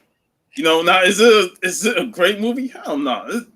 It's garbage, but I low key enjoy it. It is what it is. A lot of people trash and they want to give me criticism. I'm like, bro, I just said I enjoy it. And showing my age here, I used to love these movies, and I know they're trash. The Deathstalker series, and it's not just because of the tits and the ass, which is nice, but it was just a fun little fantasy series made on a budget of like whatever you'd spend on a coffee break in 1984. Yeah, those movies are like inoffensive fun. That's how I look at them. Starting a porn star, it was awesome. Exactly. They played on TNT on 3 o'clock on a Sunday. I always say movies like that is where you take your brain, put it on the side of the chair, and just enjoy the movie. You ain't got to be critical thinking on these movies. There's dumb movies that are fun. Yeah, I like dumb comics too, or I can't say they're dumb comics, but they are starting to feel really similar. So today I wound up reading 3 things in a row, and now I can't tell you the difference between any of them. I read Geiger, I read Nocturna, and I read Post Americana. They're all post-apocalyptic futures, and they're all starting to blend together to me. I liked the Geiger, the first issue, but the end part when it was in Vegas, that kind of threw me off. I felt like I was being transported into a whole new world. And then, I saw the map in the back, so it's obviously going to be some world building in it. But that part kind of took me out of it. I was like, oh. I like the story, but I just read it, and it was called, what was it? It was the Hulk series with Maestro that Mark Waid's been doing. It feels like that, but without Hulk. I haven't read Nocturna yet. I just picked up the first 2 issues because I didn't get the first issue when it first came out. So I'm going to give it a shot. The first issue is good. The second issue, it really did pick up the storyline where you're finally starting to see the whole world that everyone's living in. But for the same kind of effect, I could read We Live, and that's a whole lot more heartbreaking. And We Live is freaking tastic. And they're about to do a whole superhero universe in a post-apocalyptic world. We'll see how that plays out. I feel like post-apocalypse is just the thing that everybody loves writing. It's like people saw Road Warrior and went, yes, I'm going to do that in like 20 years, like everybody else. And it's just been nonstop. Yep. You know, remember the Road Warrior memes that we saw last year when COVID hit? You know, and they're like, this is what we're heading toward. Get our leather suits ready, get our barbed wire bats ready, and all that stuff. The motorcycle fueled up because we heading towards this post-apocalyptic world. Well, for those of us that know Florida down here, there was a meme that was going around for a few years right after Furiosa, where it shows right up in northern part of Florida, well, the northern South Florida, West Palm Beach, Broward County, Dade, which is Miami. So West Palm Beach, you have this family and they're driving. Everyone's kind of like dad's awake, the family's asleep in the back. Second panel, Broward County. They're all screaming. The dad looks a little bit angry and a little twitchy in the eye. Then you get to the third panel for Miami. And they're all dressed like characters out of Mad Max Fury Road, where they're screaming, "We live, we die, we live again." I'm like, yep, that's accurate. So I've been living in that future before COVID. Now that it's here, I'm like, oh, what a relief. This isn't so bad. They probably got a Thunderdome down there, man. We absolutely do. It's called Downtown and South Beach during Memorial Day weekend and spring break. That is Thunderdome. Get Tina Turner to be the MC. Yeah, cops wind up calling out going, yeah, I don't feel like dealing with this shit. We know that the people in charge are racist as hell. We out. But the ones going, well, I joined up the cops to break some necks and kick ass and chew bubble gum, and I'm all out of bubble gum. Like, yeah, I'm out of South Beach this weekend, guys. Bye. Yeah. I hope John didn't take offense, though, man. I mean, I'm always just joking with him. He jokes with me a lot, but it's all good, man. I love John and Bearded Comic Bros' Saturday night show where they talk movies and stuff. They be doing some great content with that, and I always enjoy it. And me and VV do great movie topics, and like I had a blast rewatching. Demolition Man. I just love that movie so much, and it's just funny how, you know, a lot of the themes in that movie just kind of plays out today. You know, like I get a laugh out of Rob Snyder saying, "We're police officers. We're not supposed to handle that type of violence." And it's like, especially considering what we've been through the last couple of years with these police, I'm like, where are the police like that? The police in the next 10 to 20 years will start turning into divided types of forces. We will actually have people that are psychologists going out to DV calls, and if there is somebody holed up and barricaded in a house, then maybe they'll send in an actual SWAT team. But by the time that Demolition rolls around, whoever came up with the ideas behind that movie were some pretty goddamn good futurists. Yeah, and it's funny how a lot of movies from the past actually did predict some things that happen in the future. You know, except we still ain't got true hoverboards yet, and flying cars. But I don't think we really need flying cars because I really don't want to be flying in the air. You know what would happen if we got flying cars? It would look a little something like this. Hey, Sean, we're having a good day. We're going to go see the new Avengers 5 movie. Yeah, this movie's going to rock. Hey, look up there. It looks like there's a comet, and it's getting closer. Oh, shit! That's why we don't have flying cars. Hey, when you see the Skyway scenes in Back to the Future 2, you'd be like, an accident is just waiting to happen, and it's going to crash on somebody's house, and you'd be like, this is why we don't need flying cars, because there's already bad enough people driving on the road with solid ground. Why the fuck we need to be up in the air? It's going to be one person's going to ruin it for everybody. Yeah, you see like all those grid patterns on multiple layers, one car accident way up high causing a chain reaction until you have a huge bomb explosion at the bottom of the level. This is why if you live in a city, don't buy on the first floor, I guess. Crazy. Hey, Rob, so what you been up to, man? I know you do your Wednesday show. You're always on Lady Fantastic's Friday show. Great show. Sometimes I'm able to catch them, sometimes I'm not. But any new books? Anything new for you? Always. So we had Kwanzaa Osaja. I always butcher his name, and I love his work. The creator of Black, right? Yes. I did catch that one. I did catch some of that. I went to go look up to try and find issues 1 to 6. And of course, it's low print. It was a Kickstarter. There was like, 2,500 copies, if that. I couldn't find a set, but what I did wind up finding was an entire first volume of Black Panther. So I got that. I also ran out to Phil's Comics down here in Broward County, and he said, "Hey, I got She-Hulk Volume 1 in." Yes. Like, which issue do you want? I don't think you heard me right. Yes. So now I have a full run of She-Hulk, Volume 1 and 2, minus a couple of the keys, which, let's face it, that's not going to be a big deal for me. So now it's just working on that. Those 2 big ones, and who knows if that'll happen, but it's on my phone. Hopefully one day. I'm happy to complete the sensational run by getting this issue. Oh, nice. Wolverine. I love the fact that they're starring on the issue, but not inside it. Yep. Sorry, boys. Yes. These guys are just on the cover. Just on the cover. I'm happy I completed that run. But dude, Sean, holy shit. The other day, since I wound up getting the full run just almost in one day, of course, I had to jump on eBay almost immediately to look up for the Jump Rope issue. And if we're going to be trying to complete it, we're going to look for the newsstand if we can. And I'm like, okay, I'm willing to pay upwards of like $130. That's probably more than what it should go for in like higher grade. Motherfucker went for $162. And I went, nope, I'm totally good with getting the direct market. So instead, I wound up getting it instead. Nice. That's what I got the direct. Like, I'm not interested in newsstands if people are going to charge that much money for it. If I can get the direct for cheap, then I'm gonna get the direct.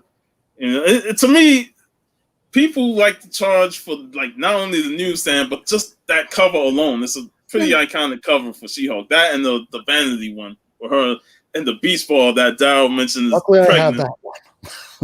Yeah, I got those before they start going up in price. So I was happy to get those, but I'm happy with the direct. Yeah, I remember when Hobby went to go look and he found it for $1. God damn it, how do you do that? I really don't understand why it's really a big deal to me. I mean, the difference in the book is this one little square. Like, really? It is what it is. I mean, I understand it for rarity's sake when there's like 10% of the print run towards the early or more like the late 90s or so. But between the mid 80s all the way through the mid 90s, it was like 50-50. I mean, I understand that you want a newsstand and a higher grade if you can get it, but otherwise, who gives a shit until it's later in the like 90s? Yeah, when I see like online, it's like it's a book from 1980. Oh, it's a newsstand edition. I'm like, does it matter? That's most of them then. Does it really matter? Like, okay. Give me a 1977 direct that just started shipping. Hmm. And I was still picking up comics in the newsstands in the late 90s, you know, because I used to get them at the newsstands at the subway station. You know, dude had a spinner rack full of comics. So after school, I go straight to that subway station to get my comics, and then I go home. Because I hated the comic shop I had to go to in Brooklyn. Like, that shit was tight. The guy who was running it didn't really care. He just wanted your money. And it was just small, dingy, and dark. And it was hard to dig for books when people just walking by and hit my book bag. So I was like, I don't want to be going there all at the same time. You know, I just go there for if I really need something, I know they may have it compared to the newsstand. But most of the time, it's either newsstand or whenever I go to Times Square with my friends, hit up Midtown Comics. Ugh. I'd rather go to some of the weird little hole in the walls in Chinatown because there, in New York, you'll probably find a lot better deals. You go to Midtown, you're going to be overcharging every single book there, unless it's day one cover price. And this is when Midtown first started. Like, I remember they opened up in 97, and I went there later in the year. And now, mind you, this is, when I was younger, so I see prices on the comics, and I'm like, all right, that's a bit much. Because I was used to just going to the cons and digging in dollar bins. Because I lived for the dollar bins back then. And I still do. I was like, I still do. Yeah, I still do. But, certain times where I will pay like $4 or $5 at Midtown price for a book that I can't find anywhere else. Yep.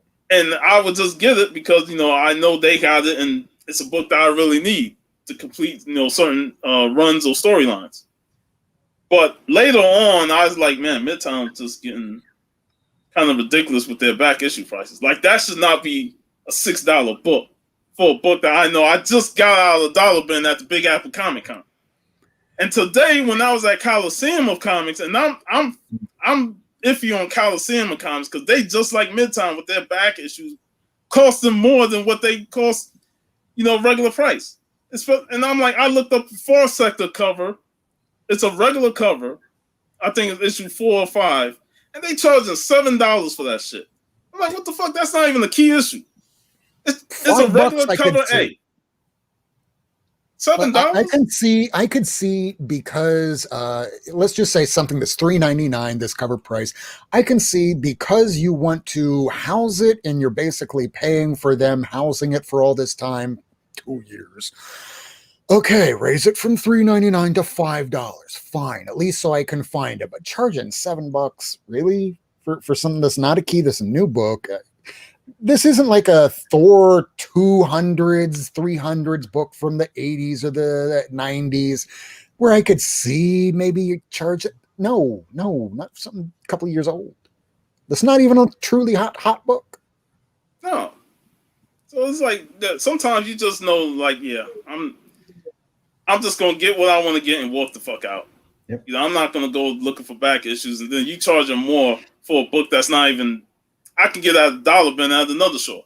Like, I saw Savage Avengers, recent issues of Savage Avengers for $1 at my shop. So I'm like, shit, I'll just wait until they go into the buck bin and I'll collect the run. That has actually been one of the great privileges of not having an LCS the last 3 years, is just finding stuff that I would have bought on New Comic Book Days, find them in dollar bins. Yeah. That's what Lady Fantastic does. She finds them in 35-cent bins. Yeah, we don't have any of those. I think the worst place that I've seen online is Mile High. I mean, their prices are insane. Yeah. Especially if you've ever seen what Mile High looks like inside. They look like my old comic book collection before I retrofitted it. They look like boxes from the 1960s, 1970s, 1980s that never have been updated. So if that's how they keep things, I don't want to know. I just don't want to know. Mm-hmm. I ordered from Mile High before, and even the bags and boards were dingy. Yep. Give me a second. I want to show you something. Oh, no, it's right here. Good. Let me show you something. I need to show you something.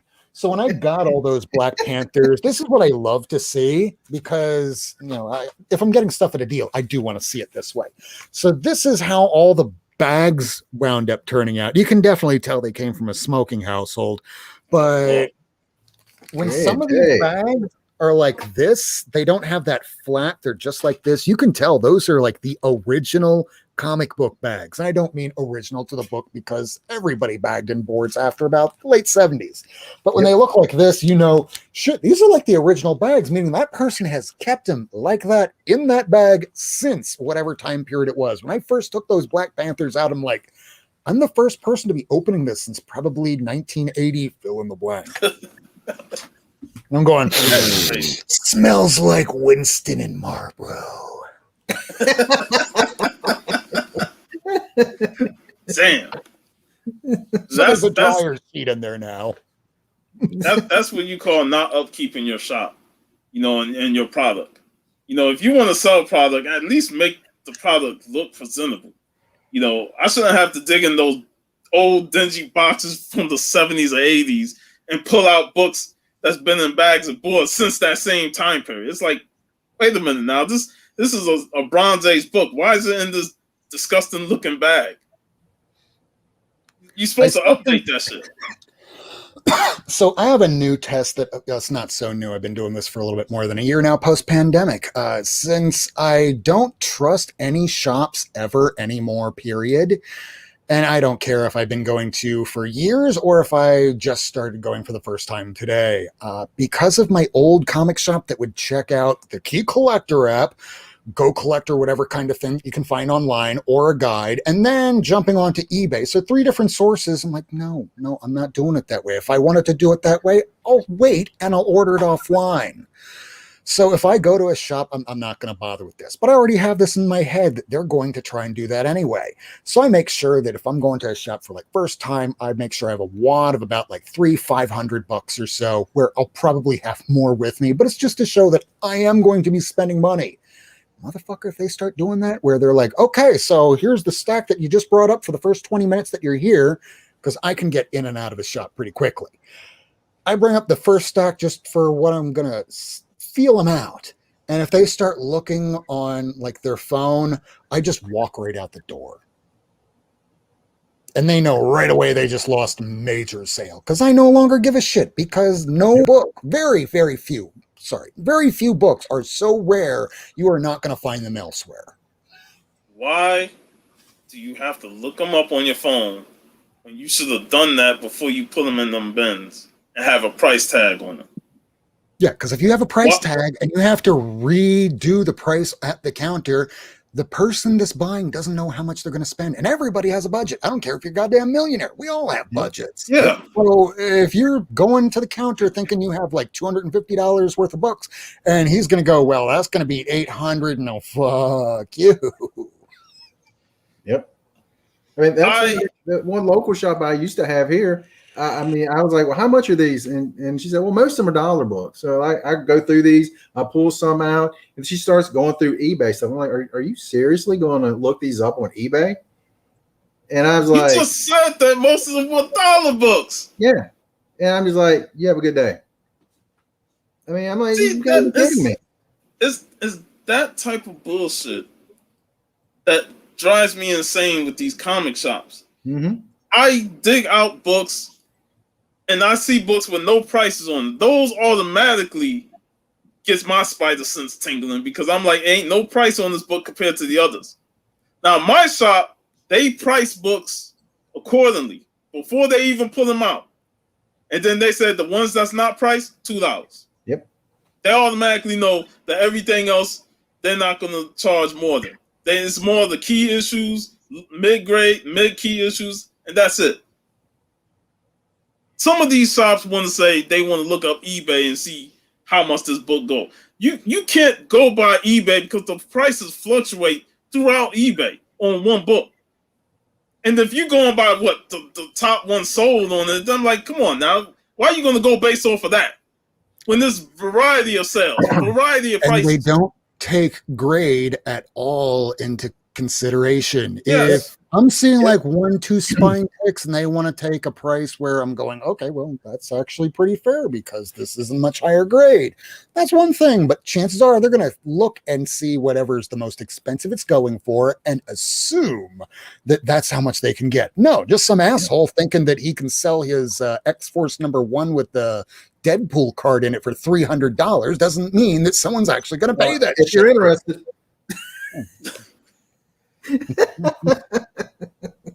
And then when we talked about it on the Comic Hall, they talk about a certain shop that they won't name in their area in Macon, Georgia.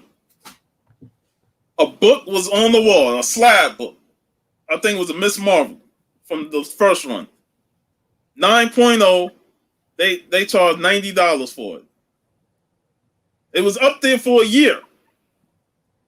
Then when they go back in the store, they notice that it ain't got the price on it no more. So you automatically know that they took the price over and they looking to charge more for it. And I'm like, ain't nobody paid $90 for it, so why are you going to look to charge more for it? Oh, because the book is hot now all of a sudden? Or you got to look on eBay and shit? I'm like, nah, give me that book for $90 because you had that shit sitting up there for a year and nobody brought it. I want to pay the price that I saw it on your wall for a year. And now you want to say, I need to look on eBay and see how much it is now. I'm like, nah, I mean, walk the fuck Here's out. $50, or it can stay there another year. I'll walk the fuck out.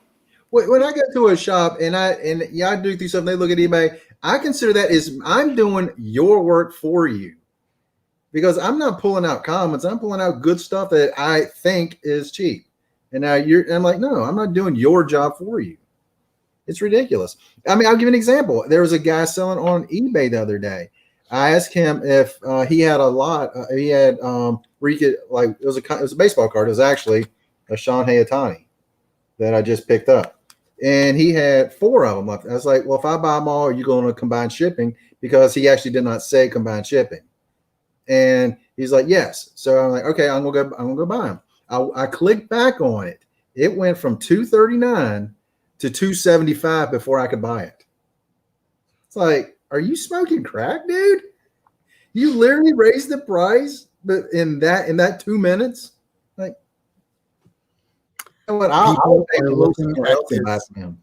That's how People are looking at comics and cards like they are at Bitcoin right now. Yep. If you start seeing Bitcoin starting to fall, like really, really plummet, maybe you should all start getting a little bit worried, because right now all those $1,400 checks, $600 checks being sent out by the government, that's not going to be permanent, and that will go away, and eventually Bitcoin will go away and bubbles will pop. And I'll still be here because I still love the books. But meanwhile, I don't want to be paying like 3, 5, 20 times more for things that I shouldn't have to. Hey, Jeff. What's up? Just got back from a con. I got a bunch of books to show off. He just got back from a con. Yeah. So I picked this one up. Yep. Very nice. Mm-hmm. Robert G would like that. Yeah, Mike Crone. And it's a J.P. Roth book, too. Written by J.P. Roth. And picked up a, Vampy?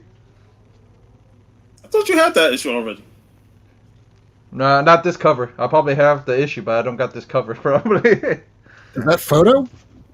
No, That's it's Mike Mayhew. Mike Mayhew's art. Very nice. Yep. Then I got some older Vampies. I got a bunch of older Vampies, actually. Working on the collection. Got issue 30. The significance of this one is first appearance of, what is it? The one that can transform into a panther. Panthera. Oh, Panther. Yeah, it's the first appearance of Panthera. This one. 39. I just picked up my favorite covers this time around, but he has a bunch more for me to pick up, so. Yep. All my Tom them there? Yeah, this is where I got him, Tom. Yeah, I figured Yep. that. Yeah. And then I got issue 40, one of my favorite covers.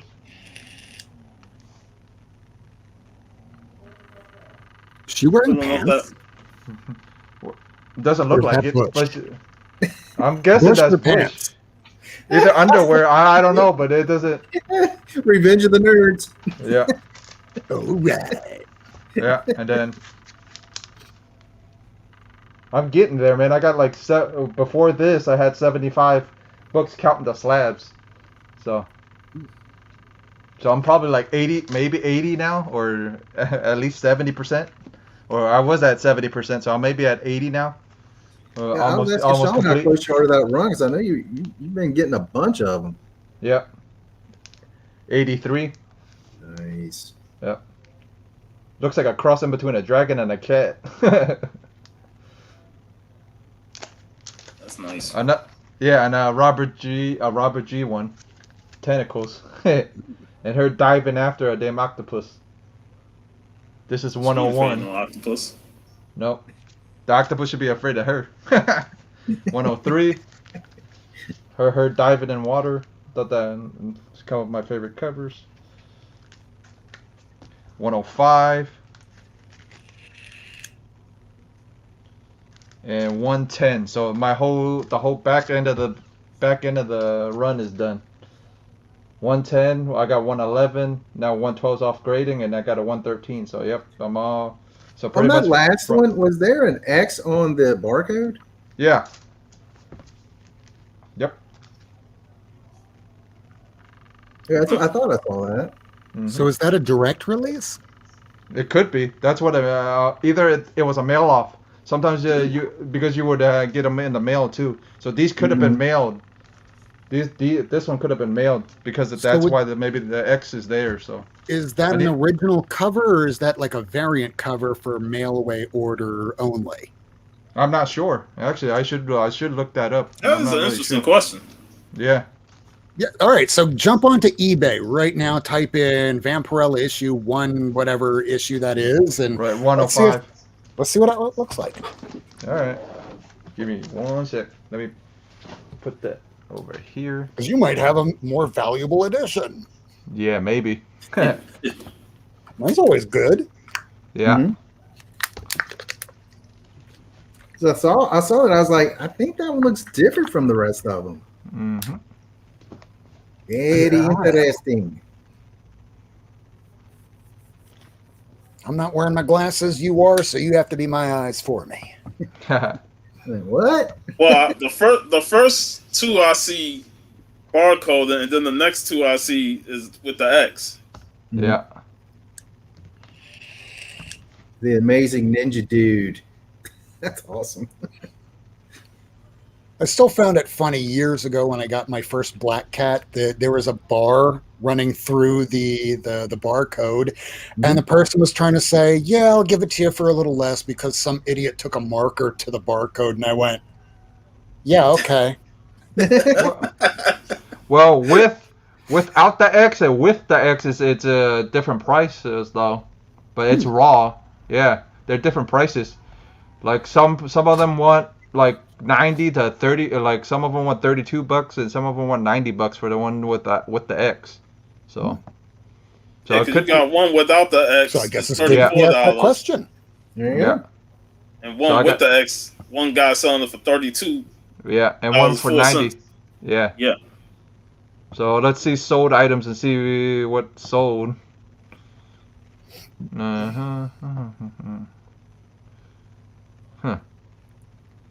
A crap ton of Vampy 1 sold, a Vampy 2 sold, but none of them sold. What was the top Vampy 1 that sold? Top Vampy 1. Oh, hold on. I was just there. Let me give me 1 second.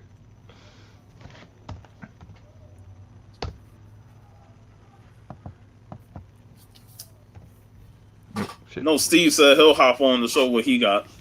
Yeah, when he gets situated. Yeah. Well, I mean, he got done with his taxi job for the day, so I think he's okay. Yeah. Hey, he's gonna be doing more taxiing next week. Next week. Aren't you coming down too? Driving around his family. Yep. Next week. Okay. Last one. To be there, right? Last one sold April 8th, 2021.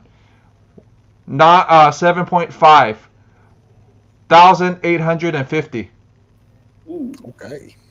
Yeah, that's the 7.5. A 4.5. Okay, 4.5. Signed, sold for almost 1,000. Any raws? Raws. Hold on, give me a sec.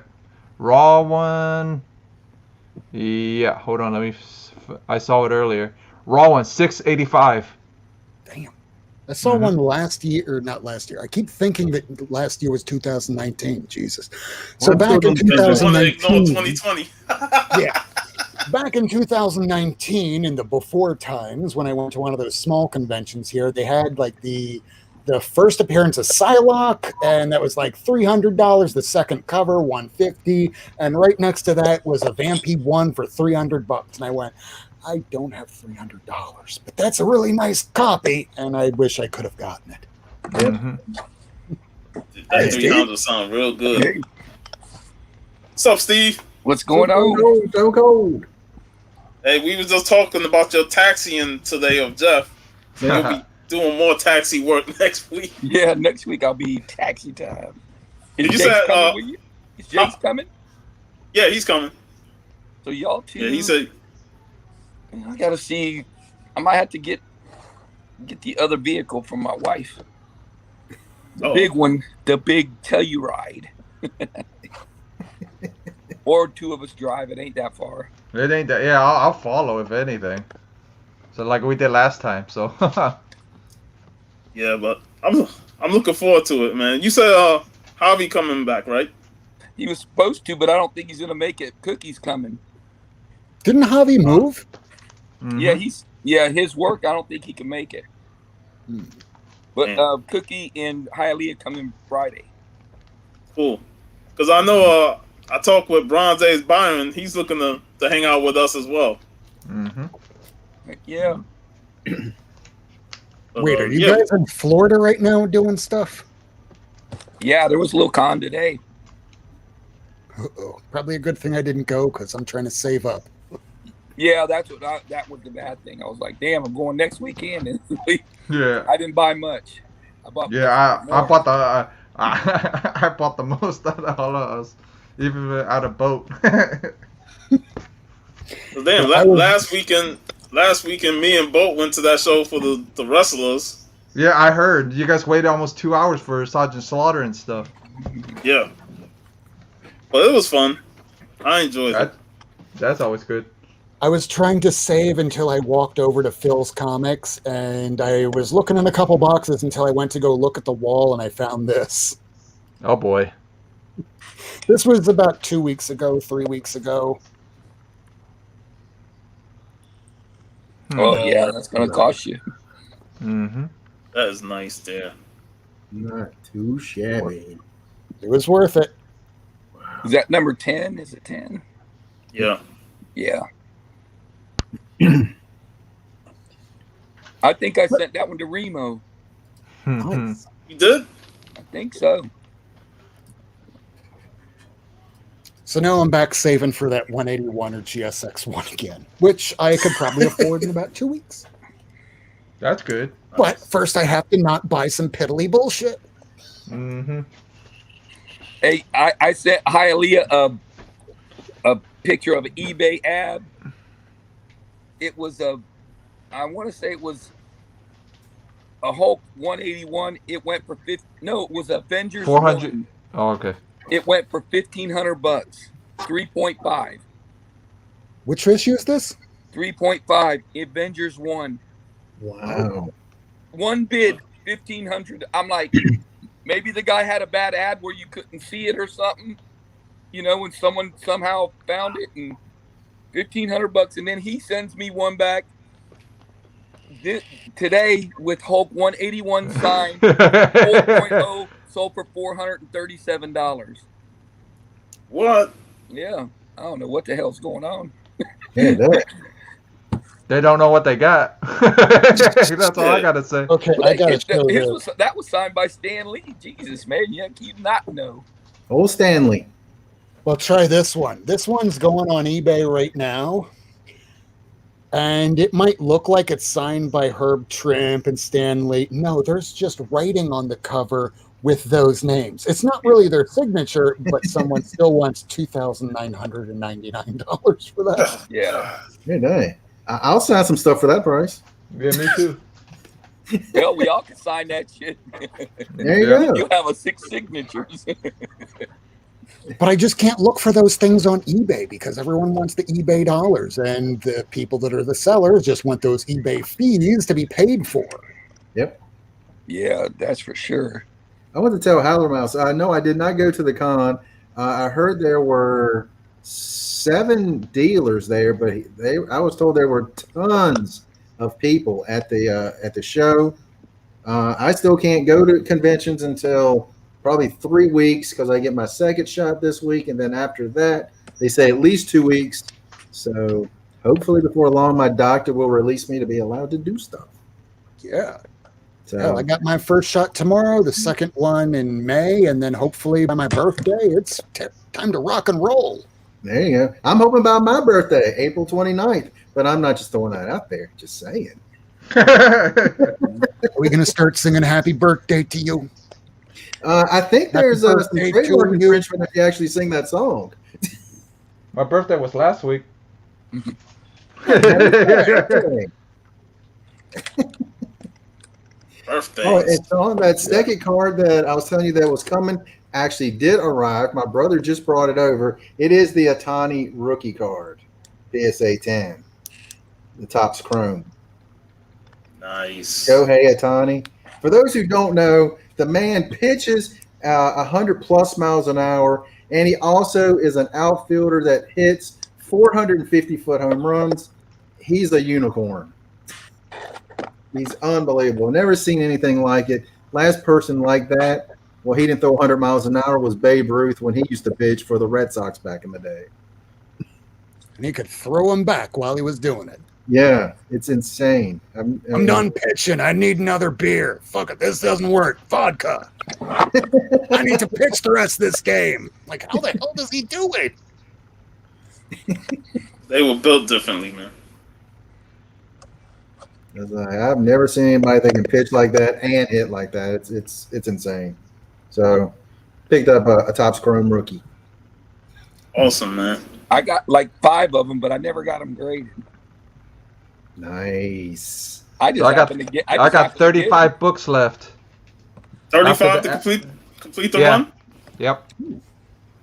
How many's in the run? 113 in a run. 113. In my mind, 108 was in my mind, but I think that's Star Wars. Yeah, Steve? Huh? Big Remo's comment? Come on down. That's all I got to say. I'm in Florida all the time. I ain't going nowhere. Yeah, we ain't going nowhere. Yeah, but I'll go somewhere once I can afford that Hulk 181 and or preferably and the GSX one. That's one I'm trying to get, GSX. About 4 years ago, I was looking at getting a 7.0. It was about 700. And I was like, that's a little high for that. Yeah, we were both that way. Yeah. Now, what was a 2.0 was more than that. I got some sweet facsimiles. I ain't getting no graded books. But. Yeah, them facsimiles looking mighty good for me, so I'm good. I do have that, so yeah. So, Steve, you get anything interesting? What'd you get? I got this book. First Granny goodness. Granny down there, see her? Yeah, she doesn't look too happy. She's never good, so. Yeah, so I figure I couldn't go wrong with a Kirby book. Nice cover. Awesome, man. It was a good condition too, so. This be like the one time where Steve goes out to a little con and holds himself back from going out. Yeah, I bought a Beatles book. It was he loves the Beatles, so I said, man, I'm gonna get him this Beatles book. It was pretty badass, man. It was in super good shape. I don't know what it was worth, but it cost me a little bit. Nice. I'm looking forward to next week. Yeah, I am too, for all of you guys coming down. I mean, it'll be my first time meeting Cookie, so that's going to be exciting. Oh, yeah. Mm-hmm. You guys got to hang out with Cookie one time, and, he didn't come the last time when I came to Tampa. And hopefully in the future we go down there, West Palm, Miami area, and I can meet up with some good shops down there. Yeah. One day. You got to come visit Phil's and CJ's. Then we didn't go to CJ's, did we? Yeah, we went to Phil's. Went to Phil's. Yeah, and we went to the other one, the big one. The fancy one with the upstairs. Tate's. That's it. Tate's is good. It's just the Walmart of comics. Yeah. You're not going to be getting any price breaks there, we'll just say. It's literally Walmart. It's just like a chain store. It is a chain store now. That coming to Florida in June. Gotta find a way to meet. Do that. But he said he's gonna come back on. They was talking, and then all of a sudden. Yeah, because he said the internet connection went out because he was driving.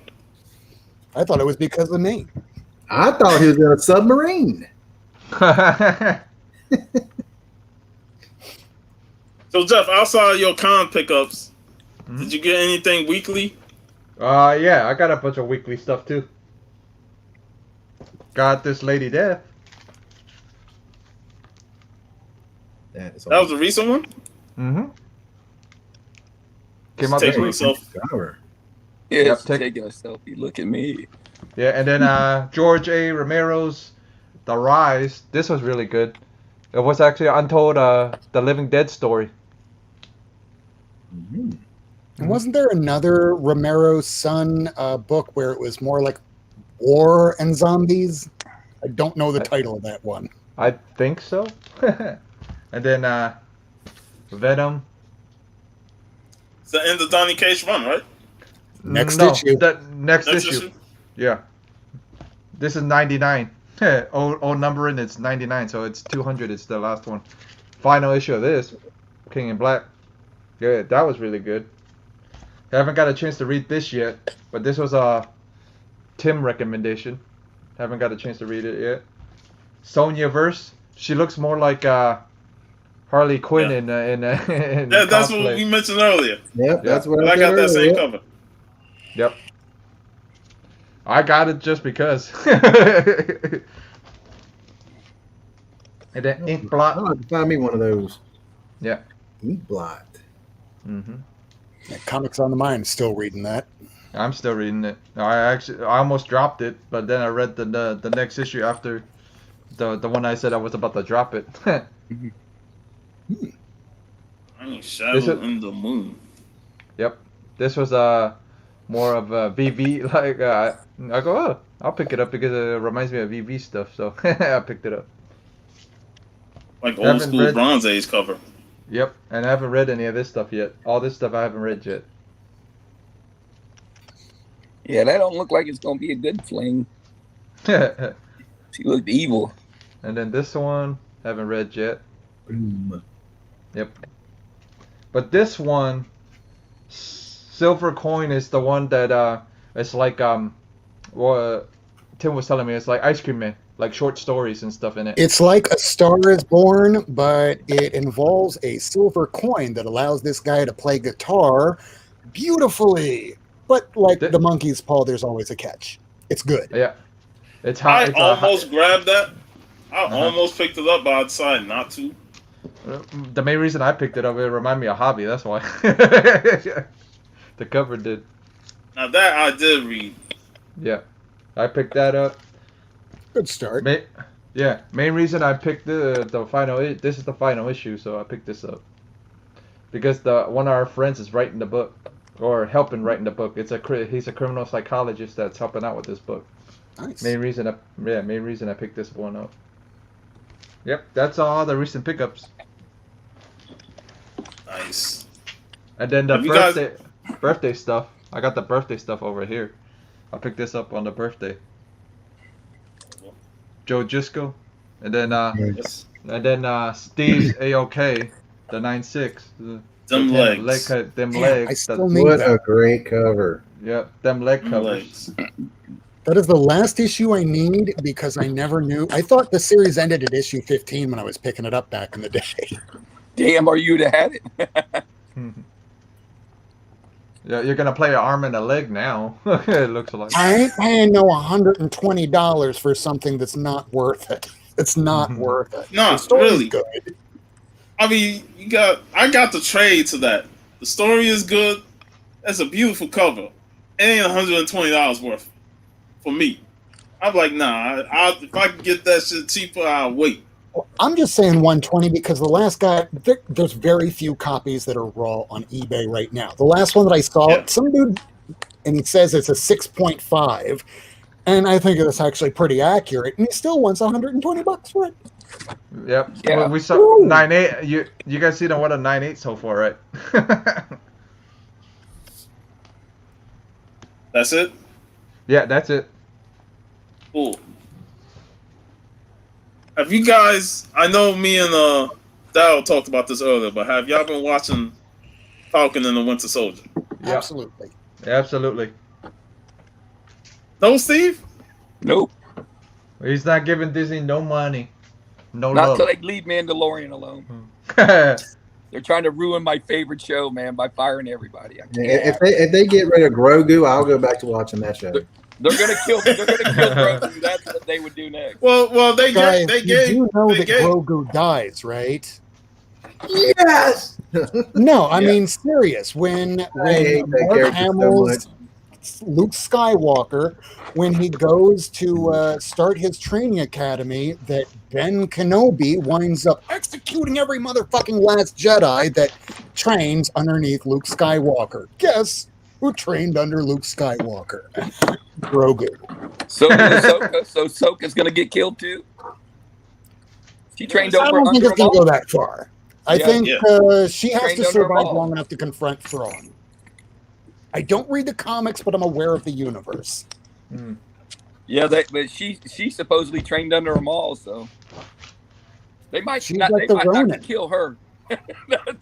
that's what might happen. She might kill them. Yeah, she goes from like this unaware, naive girl to becoming one of the most cunning warriors of all Jedi lore.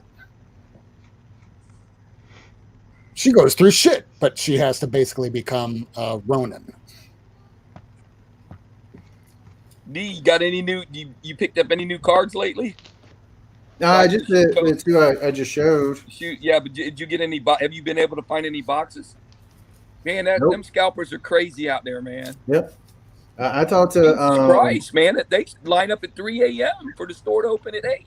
Oh, there's a guy that I know from Atlanta. He said he went to Target at 5 a.m. and there were people already there waiting. Yeah, I was like, it's like concert I ain't tickets or doing something. that. Like it's the same shit. yeah. Cards. Yeah. Yes.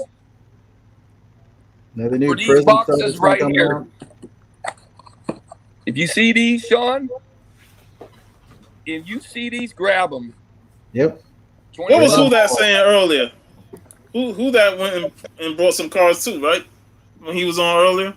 Yeah, he bought some prison baseball, but they're not as good as the basketball and football, but Yeah. they're pretty good. Just not nowhere near as good. But shit, you Shoot, can't man. lose. I have to look at the sports card collectors a bit differently a little from us. Us going to a comic shop on a Wednesday night, Tuesday if some of us are DC collectors. What we have to do just to make sure that we get our books is bullshit by comparison to what the card collectors have to do going at like 2 a.m., 3 a.m. on a Yeah. Tuesday night. No You go more pick up some complaining cards. about comics. Oh, and they're not Yeah. even. The sad part is they're still not going to get them if they get there early like that. That's the sad part. The thing about it is it's like if it was that way with comics, that means I'm first in line. I walk in and I grab every issue of everything, and you get nothing. Yeah. And that's bullshit. Mhm. I couldn't live with myself doing that. Yeah. So scalping's out for me. But if I find a box, I'm opening my shit. There's a David Hasselhoff Chia pet. Of course there is. That just came out of nowhere. What the hell are you searching, man? I wasn't searching anything. Bronze Age Brian showed it. Oh, my God. I was curious. I looked on Instagram, and then that first thing that popped up. One of my good friends, he had a Homer Simpson chip head. I don't know why, but it's hilarious. I didn't even know chip pets still existed. Mhm. I've never had one in a day of my life. Yeah, but I never had one. But I heard from friends it smells funky. Not wrong. Oh, that's too funny. Oh my god.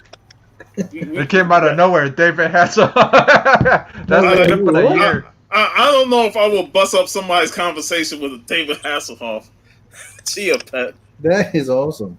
Yeah, that would they would probably sell really well in Germany. Mhm. Oh yeah, they love him over there. They love the Hoff. You can guarantee VV will have his.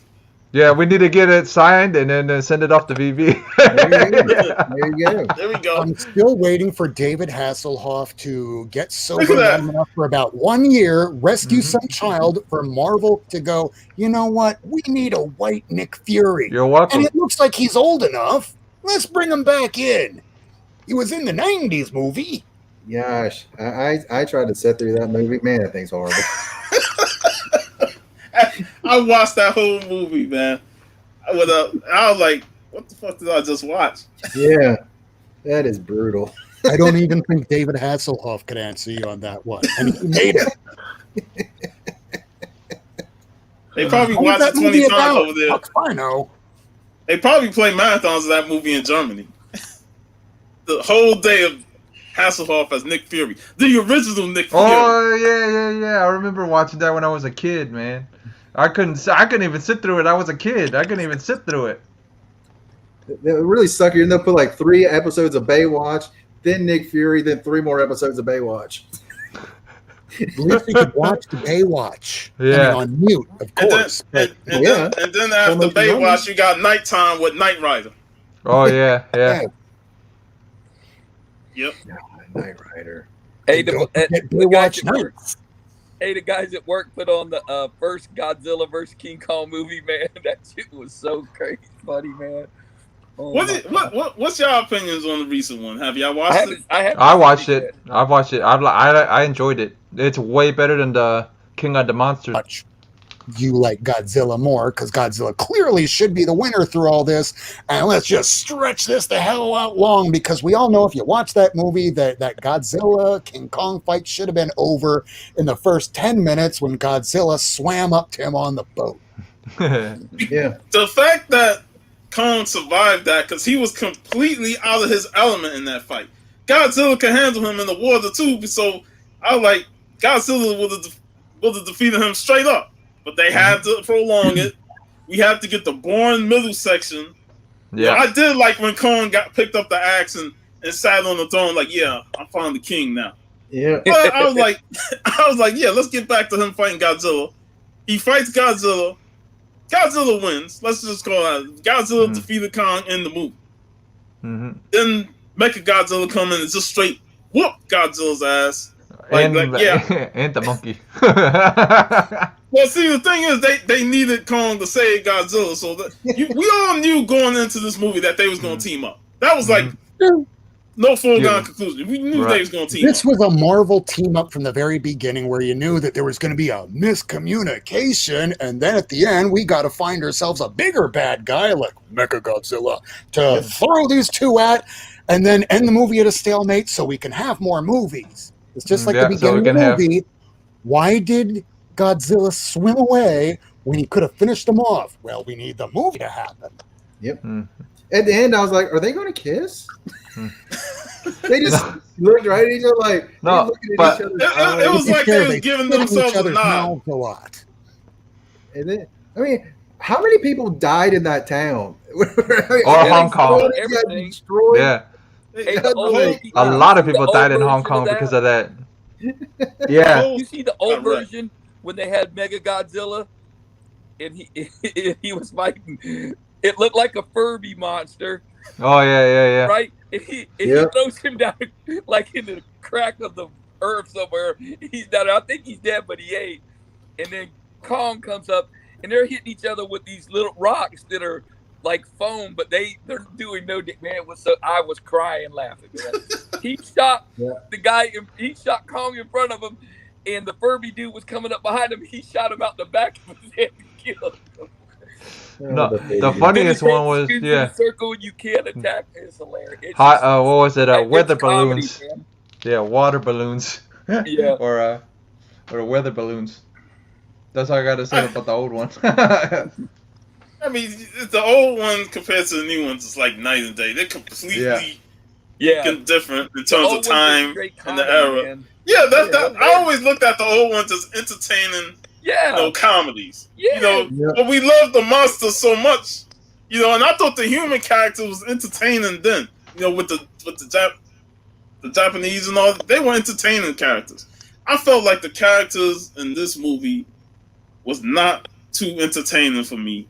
And I still stand by that. I felt that Kong Skull Island had the best cast because they actually had A-list cast, and Samuel Jackson is gold in mostly everything he does. And his stare down with Kong makes me laugh all the time because I was like, he wants to kill that damn gorilla. He like, this gorilla wiped out my crew.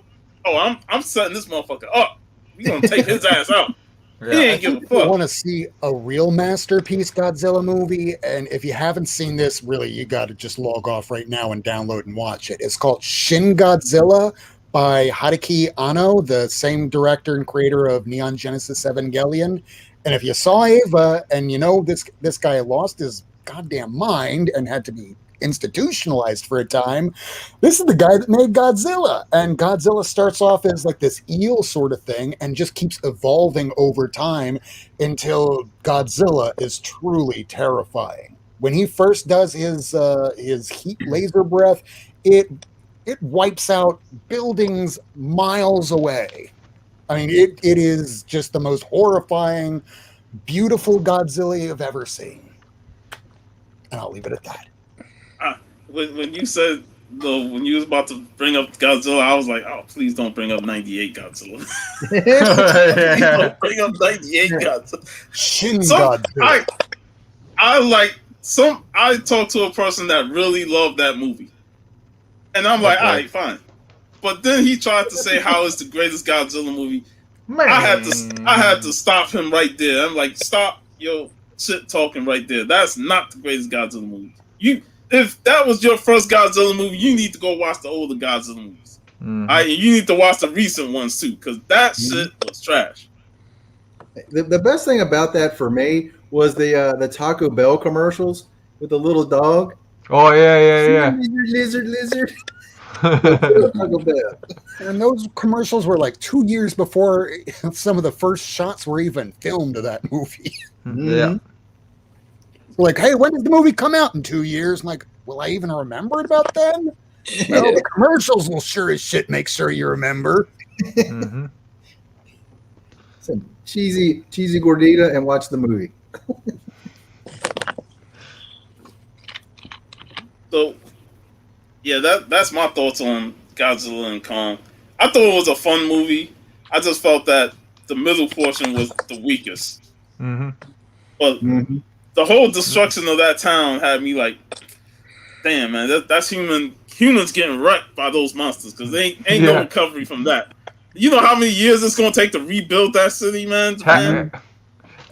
Rebuild Hong Kong with that big ass hole in the middle. I just pretend it's like RoboCop. They evacuated everybody already. What, in like 2 minutes? Yeah. Yeah, you see those ones like running and the fights behind them. Yeah. It made me think of what was it, Deep Impact, when the tidal wave is coming, and now all these people want to run. I'm like, bitch, y'all knew this shit was happening. And now y'all gonna wait until the tidal wave is getting hit the town to start running? You might as well just sit there and be ready to die, like that dude reading the paper. You're like, it's coming behind me. Who cares? Okay, I find that believable, because anytime there's a hurricane coming, no one leaves until it's about to hit shore. Yeah. So I'm like, yeah, maybe.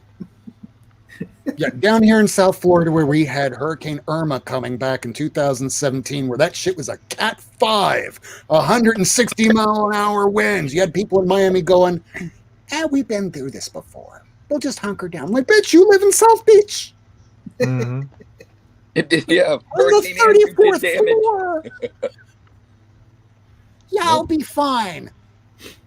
But meanwhile, you had other people that went, oh my God, a Cat 5's coming. Like, are you from Florida? No, I just moved here from Michigan.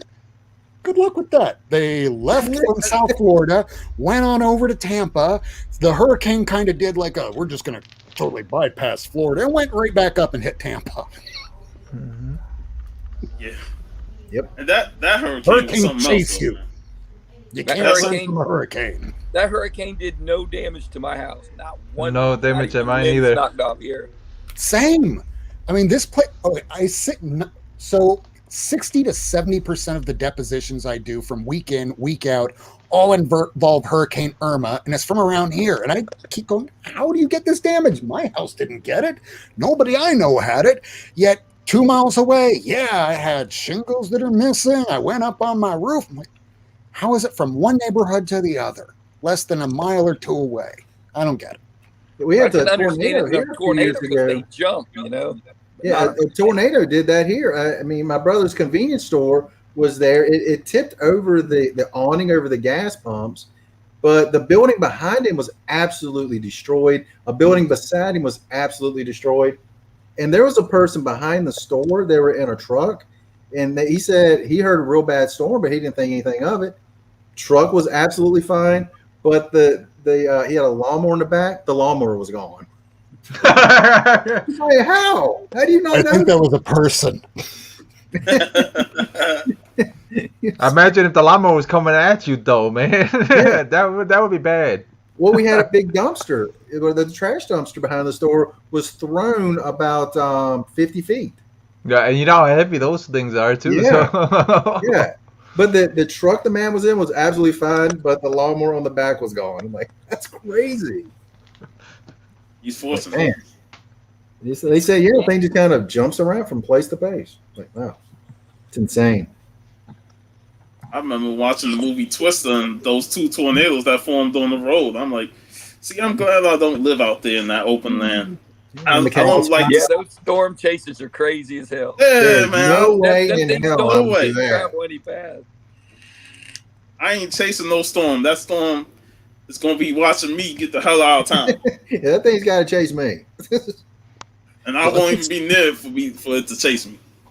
So back in 1986, when I was a kid, I remember the first and only time that I actually saw one really up close, where my parents just saying, just run inside, and you feel like you're getting cut because you are getting cut by debris.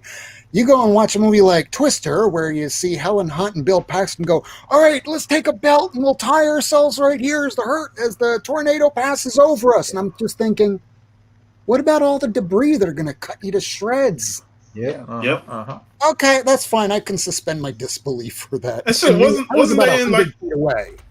Wasn't they in like some type of shack or something when they tied each other down? Yeah, and the shack disappears, but all the stuff, no cuts. They're still pretty. Even her hair is perfectly coiffed.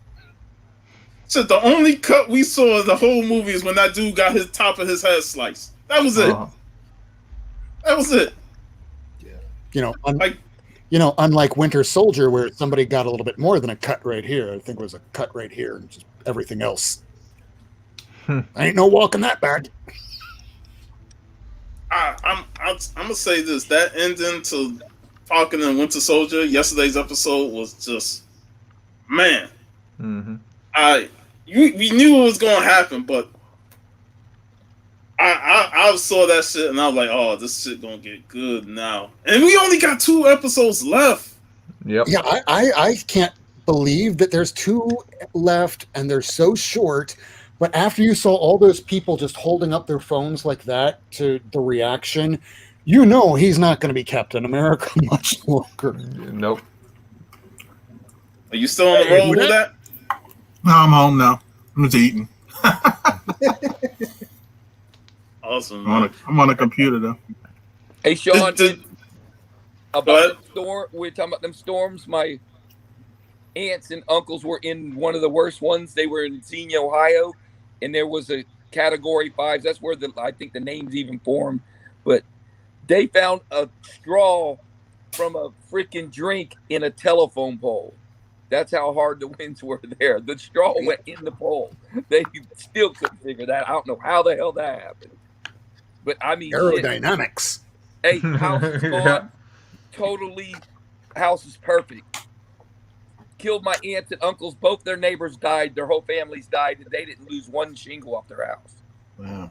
It's just luck of the draw on that, man. That thing hops around. Life is arbitrary. They had a picture of it, Rob, where 2 were on the street, and there's a big one in the middle, and they all 3 went together. Man, they said that it was so scary to sound. How it sounds like a train coming. Yeah, at this point, considering that I've been saying this for quite some time now, I'm pretty sure that 2017, 2016 was about the last good year we had left on this planet. Everywhere that you see on Earth that you're seeing like the most extreme conditions, wait about 10 years or less, because that's coming to our front door. I won't be surprised. I don't want to live in Florida any longer. I think it's going to look like Japan from about a decade ago. Because we just had an earthquake down here in like Puerto Rico a couple years back. We just had a volcano erupt down here in close by Costa Rica. There's earthquakes happening down here in Florida that never happened before. I'm like, all this is paper. Paper doesn't like water. I know I'm about 15 miles from the ocean, but it's a thought. We had an earthquake in Louisiana. We had one. It was in North Carolina. They said it's the first time they've had one in like 100 and some years. Yeah, like Right. Texas snowing. You know what I mean? Yeah. Same thing. Yeah. Yeah, just when you're not used to something, Yeah. that's what the bad thing. Like if snow came here, Rob, everything's Yeah. down. We're done. There's Yeah. nothing. You seen We got like you seen that the much. videos? Everything You, stopped. you seen the videos in Venice because of COVID, less Oh, travel yeah. and less boat travel, and you got the water's clear and you got dolphins in the water. They're like, we never That's seen the this one ever. good thing. There's less pollution because people aren't using stuff as much. But let's face it, the second that we start going back to doing what we're doing, it's just going to go right back to where it was. Oh yeah, smog will be right back over LA. Yeah, it's like that down here in Miami all over again. When COVID first dropped in the month of March It was last March. year, Yeah, I remember because the 11th on our show night is when everything happened. Like NBA goes down, everything. But later that month, there was reports that Biscayne Bay, that's usually flooded with literal shit, because that's where we dispose of our actual shit in Biscayne Bay. Who knew? Now you're actually seeing it crystal clear and blue, and now a year later, it looks nasty. We're dumping shit in it again, literal shit. And they're doing it up there in mid-Florida because we're about ready to leak toxic waste into a town that would be like 6 feet of water rushing at you. Yeah. But the thing that probably would scare the crap out of me the most now, watching all the depositions that I do, if you own a house or whatever it is, if you have pipes that are underground, that unless your construction was more than 20 years old, chances are you're already in the hole. It's like buying a car. You drive it off the lot. Well, I know you paid $50,000. It's now worth 12. Wait, what? Yeah. But everything's going well now, but not for long. Move me out to a fucking container home. Kansas. Let's get a nice container. Make it dry, no tornadoes, no floods. What's who that doing? Still eating? Probably. No, he's not there. Yeah, I mean, I ate some crawfish fettuccine. And now I'm eating some chicken wings from this college, close to this college campus that I was in the area. So, they make the best chicken wings, college campus. Nice. Nice. It was on what is it, food? Some food channel with a man versus food guy called Food Bayou Network. Wings. Yeah, it was called Bayou Wings. Not bad, not bad. So D, so have you heard that at Target they said you can only buy 3 things? I think they're going to lower that down to 1 now. I mean, last I heard it was still 3, but they could have changed that again. Yeah, the corporate's getting tired of that, man. If they're smart, they just up the prices. I mean, I've been hearing that some of them might just y'all gotta pay it. quit selling them altogether. You know what's funny is some of these box are $2,000 for a box. Yeah. That's 10, Rob. That's 10 packs total, maybe 12. And the best card you can get, I don't think can cover the box. I don't understand how the hell this is working, man. I see that a lot with some of the older boxes. They're doing this. The same thing is happening. Like Something's got to give pretty soon, man. There's no way you can buy something for $2,000 and you can't get your money out of it. I don't know how you get your money back. How you recoup that? Because odds are you're not going to get that big card. Pretty much hold that's you just don't open them in the comic book game. That's what they're doing. You got to not open the boxes. That's what you got to do. So what I understand for the price to be driven up is that there has to be more people collecting, which I can see now because of the pandemic. More people are collecting whatever it might be, cards, comics, what have you. But how long is that going to keep going? Exactly.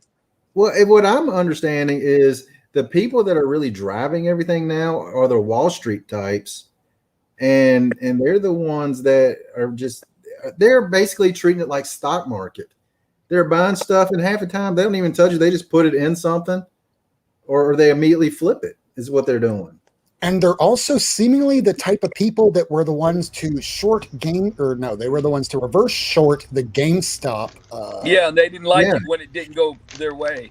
Yeah, so the people that are like me and you that aren't the Wall Street bros, not the tech bros, but the people like us went, hey, we realize there's more of us than there are of you here on Reddit. We're going to pump this stock up. And hey, they're not even stocks anymore. They're stonks. We're going to make fun of this shit because it's all bullshit anyway. Yeah. They're the same ones that are probably going, hey, these comics are kind of like the cards in the comics. There's a whole lot more margin we can make here. Like, no, and the guys that are in the industry. Yeah, and then the guys that are in Bitcoin are jumping in here too, because if it's in a purse, you can't use the Bitcoin. So if you liquidate your Bitcoin, guess what? You can use it. And Bitcoin's over 60,000 again today. Yep. So guess what? That's why some of those books are going up to what it is, because so they can actually use their damn Bitcoin.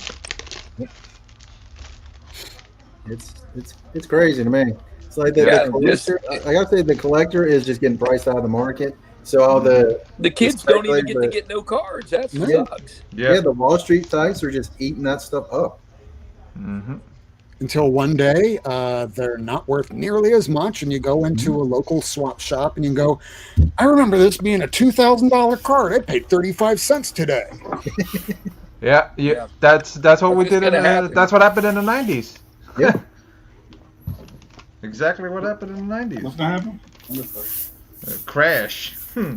Hard. We're Another in crash. a bubble. We just don't know when the bubble's gonna burst. Mm-hmm. I hope it And it's does, not so that way I the can get money an from the X-Men one for what I used to pay.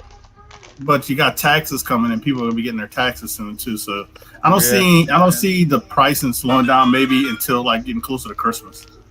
But because then people are trying to save money for Christmas. You know. Yeah. We think that, and then it's watching out, not do anything. I thought last year at this time, the price of stuff was really going to start dropping because I thought, well, people's not going to have any money because of the pandemic. And It's just the opposite. I thought, yeah, and everything just went completely insane. Mm-hmm. I got a box Stone Cold. There you My go. shop every other Friday. I'm gonna have to share the Facebook with you guys, but they give crazy deals. I have to say on Fridays because I just popped in there. I said, "What are they doing?" So then they were selling boxes, and this is regular $290, but if you look online, it's like $300 to $400. But so they're relatively cheaper than online or any other IG people. He sold it for $200. Damn, it's pretty good. But Yeah, baseball's such a freaking, basketball. You could tell when someone's pretty good and all that. Baseball, you could hit good one year and you could suck ass the next and couldn't hit shit. So I bought two of them and they cracked them. Because of that new bought two of them? movie coming out, Hold on, what was Rob saying? I was just going to ask, because of that Space Jam movie coming out, if it winds up hitting, are any of the cards from the people in that movie going to wind up blowing up? Well, LeBron's stuff is already insane. So it's already hot. Yeah. Or would that movie make it worth even more? I guess is the better question. Funny thing, this is how the card market was crazy. In 2019, a Topps PSA 10 Kobe card, not the Chrome, Kobe was around $150, maybe less. Yep. Now it's in the thousands, like maybe 5,000-6,000. It had reached 10,000 like around when he died, and that was the Topps regular paper card, not the Chrome. Yep. So now it's around 6,000, 7,000 for a PSA 10 regular Kobe card. That less than now it's 3 years. Like 3 years ago, you could have got for under $200. And I literally watching somebody's old video. The guy just kept buying them. He's like, man, I got me another one, $130 or whatever. This makes like my 10th or 11th one. And he was buying them just ahead of time because he thought they were undervalued, which they were. You look at things just like comics. Certain comics are undervalued. Mm-hmm. And so he was just buying them, but he didn't expect Kobe to die. He just expected Kobe to go to the Hall of Fame, and then, hey, now the card's worth $500. Exactly. But now, but that card was heavily printed, And you could tell by Big Remo just found 3. He's like, yeah, I hit 3 at his mom's house, just lying around. And then So it's the ghoul market paying $5,000, $6,000, $8,000 because they're the tech bros that can afford it. Oh my God. Yeah, so it's like, and it's hard to. It's not worth 10,000 because we saw that price drop down to almost half. So, but it's still, I mean, it's still a very expensive card. You know, that's just a card. You got certain comics, that are super cheap. The DMX cover to All New Wolverine 1 after DMX passed. Now all the ghouls are paying $200 or selling them because they know they can make it. But you know what's funny about that book? I went to multiple LCSs when kind of like the hip hop stuff was getting hot. And I found almost every cover but the Miles book. I never found the Miles book. And I never found the DMX book. Maybe because of the blood on the cover. I don't know why. I just never found that one. I found other ones that were actually more expensive at the time. Like I found the Hawkeye one and some the America cover for America Chavez. Found all those, and those are more expensive than that one, but I never could find that one. And so I don't know if it's smaller print or whatever, but I know I couldn't find one. I was the funny thing about DMX passing is that when you look up his albums and stuff now, people are charging more money than what it was before he even got put in the hospital. Now a lot of his stuff is going up. Yep. People trying to make money off of his passing, and I don't. That people do that all the time, but it don't sit right with me at all. They did an entire episode on Lucifer surrounding that, where it was all about a producer that wound up getting his own singer killed just so that he could profit off of her loss. I think I watched that one. I think I saw that one. He got that girl killed, and It's crazy. Great. The first time I really saw that was when Dale Earnhardt Sr. when he passed away. I mean, stuff just went completely insane. And then a few years later, it never got back to where it was before he passed away, but it dropped a ton. Now, certain things like when Kobe Bryant died, certain things I can understand being pricey, like his signature. Yes. Never going to sign again. He's not going to sign again. I understand that. That's why I really don't care what card I get. I want to get a signature series Kobe card. I want to because he's never going to sign again. It's kind of like Chadwick Boseman's signature on any of the Black Panther comics. Shit, they're worth that. Yeah. So this is something, a personal preference that I just stay with me. But I'm not going to pay crazy prices for it because he signed a lot. That's the thing. Kobe signed a lot. Mm-hmm. It's not like Michael Jordan. Well, he got big and he was like, "F that, I'm not signing anything." After he got big, Bill Russell don't sign nothing. Yeah, you got certain people that just, but like, see, LeBron signs stuff, but he doesn't sign stuff in like cards. But if a kid's waiting for him, he'll just sign. I should have known that stuff like this would happen, and it's not like we should have a death pool or anything, but one thing that really struck to me was back when I first started college down here in Miami. I came out to live here. The day that I was trying to look for a place was the day that Gianni Versace was murdered in South Beach. And it was in the paper, and they even showed in the movie that you'd have some local people going, "This is where he was shot." And on the day that it happened, people would take a photograph with those instant photographs, take it, smear some of the blood on the photo just so that they could try and make a grand off that photo on the day that it happened. Like that, when that happened, I should have realized, you know what? People pay big money for death. But it didn't hit me back in that time because I wasn't some Jewish psycho. Yeah, but not only go ahead, Jeff. Yeah, but not only DMX died, but Prince Philip died too. Well, he looked like a Walking Dead zombie anyway. Yeah, but I'm just saying, 87 years old. he was like 90. Yeah, he was 99. So, but still. Yeah, but I honestly thought he lived a full life. Yeah, he lived a full life. When Kobe died, if you go to eBay on the day Kobe died and look, you can't even scroll the page you'll scroll a page for so long, but there's so many sales on that day, man. I'm telling you. Guarantee you, the new listings was outrageous in terms of how many people posted stuff the day he died. Yeah, they post. Hey, some of them sold their stuff, and it went way up. They probably should have waited, and they rushed to do that. They didn't even make what they probably could have. Crazy. I mean, Puff is waiting for Bobby Bowe to pass away so we can quit spending $1 million every year. His wife will still get that. Oh, yeah. Hey, and guess what? I like that contract. You know why? Because if they ever win a championship ring, up until the contract's done, he's going to get one. Oh, there you go. There you go. I did not know that. If we would have beat the Royals and won that World Series, Bobby Bonilla would have been in the World Series photo. That would have been funny. That would have been hilarious. That would have been just perfect. There you go. Got Willie Castro rookie, 31 out of 209. Out of that box. Yeah, Willie Castro. So you're opening it now? No. This is one they opened for me on camera, and the other one I did. Break? Yeah, the other one I didn't. I said, just open one for me. And this is Galen Davis, this big jumbo patch for San Francisco. I don't know him. I need to get some better top loaders. These are too big. I have no idea who that is.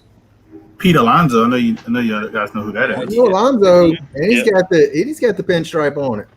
Yep, got a little pinstripe action on it. That's if you want a patch card, you want something like that. And the only thing is the patch cards, they just don't sell very well. Oh, this is like what a rookie RPA. I don't know. Nice. This is a guy for Philadelphia catcher. But it's numbered to 209 as well. But I got a good one in here. I just got to dig it out. Got a Discovery Bay sighting. Uh-oh. Hey. He said I need that.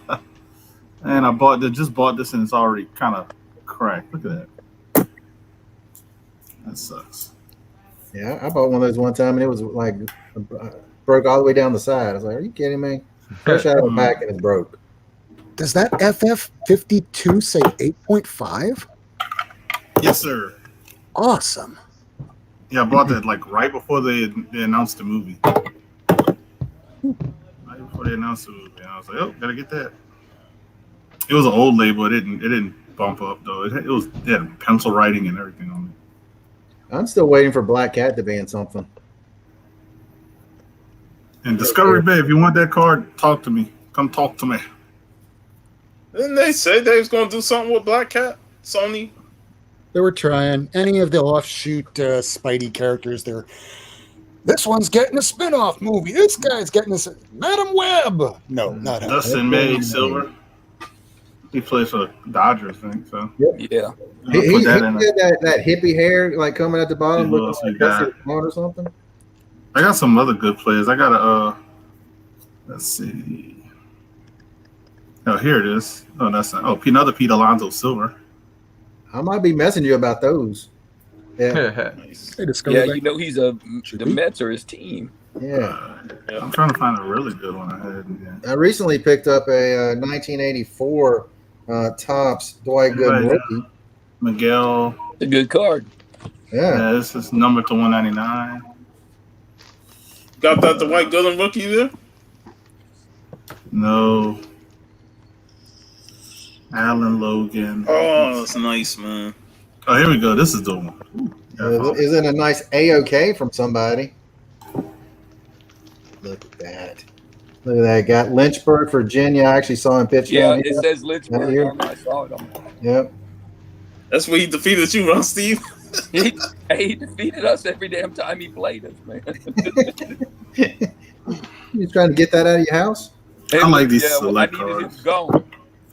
I like these select cards, man. They make a good product. I've been hearing recently that's going to be the really big product coming out for Panini. What, the select? Yeah. Yeah, they're to me I like them better than got something else down there. I forget it. All right, let me show you the ones I just pulled out. So we got y'all talking about this guy earlier. Yep. Shohei, yeah. Yeah. He'll get a sleeve in the top loader. This is just some tricolor card, so I'll just put it in there. Even though he plays for Houston. He plays for California or Los Angeles Angels. He got traded. Yeah, no, it's where it's always been. No, Michael. No, the other one I showed. I thought it was Ohtani. No, not Ohtani. I was talking about this one. Oh, okay. Michael Brantley. He's Astros. Yeah. My bad.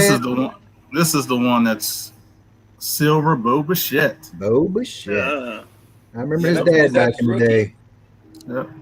Silver Bo Bichette rookie. So, yep. Yeah, because that must be last year's because he's a rookie last year, right? Yeah. This is 2020 box. Yeah, 2020. Mm-hmm. Yeah. So he had them, like I said, $200. Didn't sell for like between $300 to $400. Is Bo Bichette a Mandalorian baseball player?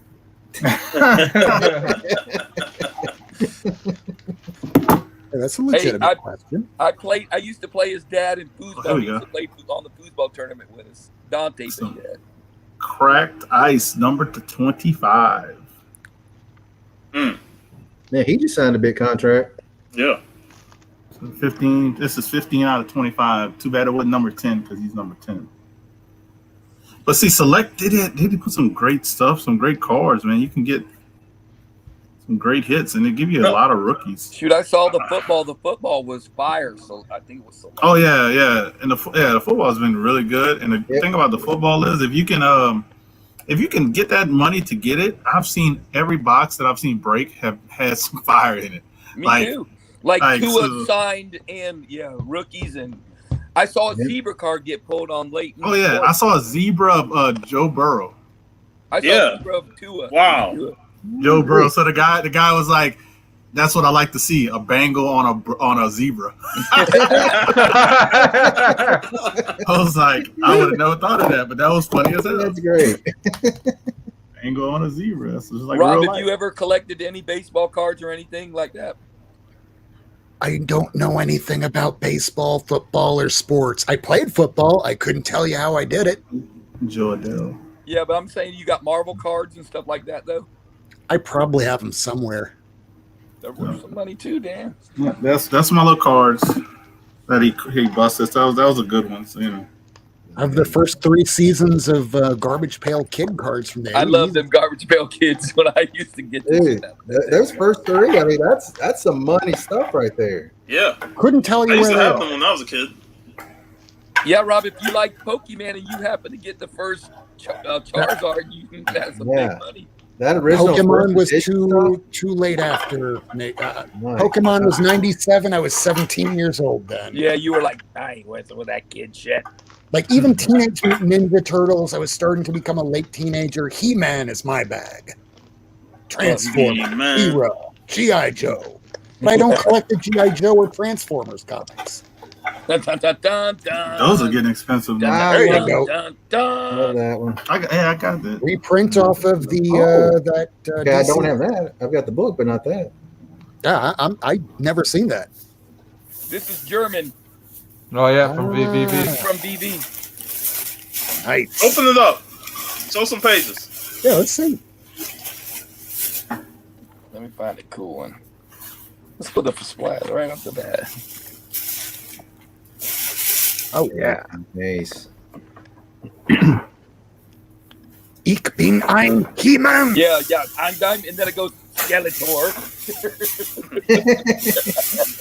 9. TV's awesome with those German comics that you sent. I actually read the Savage Dragon one that he sent me. Even if I ain't understood language, I just wanted to read it just to see the language. I do still have an unopened box of original Teenage Mutant Ninja Turtle cards. So I got that. Unopened. I saw a box of those today. Someone had them at the toy con. And I bought a box of Home Alone cards just because. They had for like $5 for the box. I'm like, all right, I'll buy it for $5. What you showing there, Jeff? Boatwright. Cards, yeah, Boatwright gave them to me. You know, I finally put those Lady Death cards that you gave me like a year ago Yeah. in the slip and binder. I finally put them in there, man. Hey man, sent me a whole binder of the Marvel cards. Nice. Really? 814, Nice. yeah. Oh, that's the original year. Yes, I love those cards. That helped bring me into collecting. So, I know Fred Hall, he said that's where he gets his collection from. I love that Stan Lee one. You got How two many cards can you find of the checklist that haven't been checked off?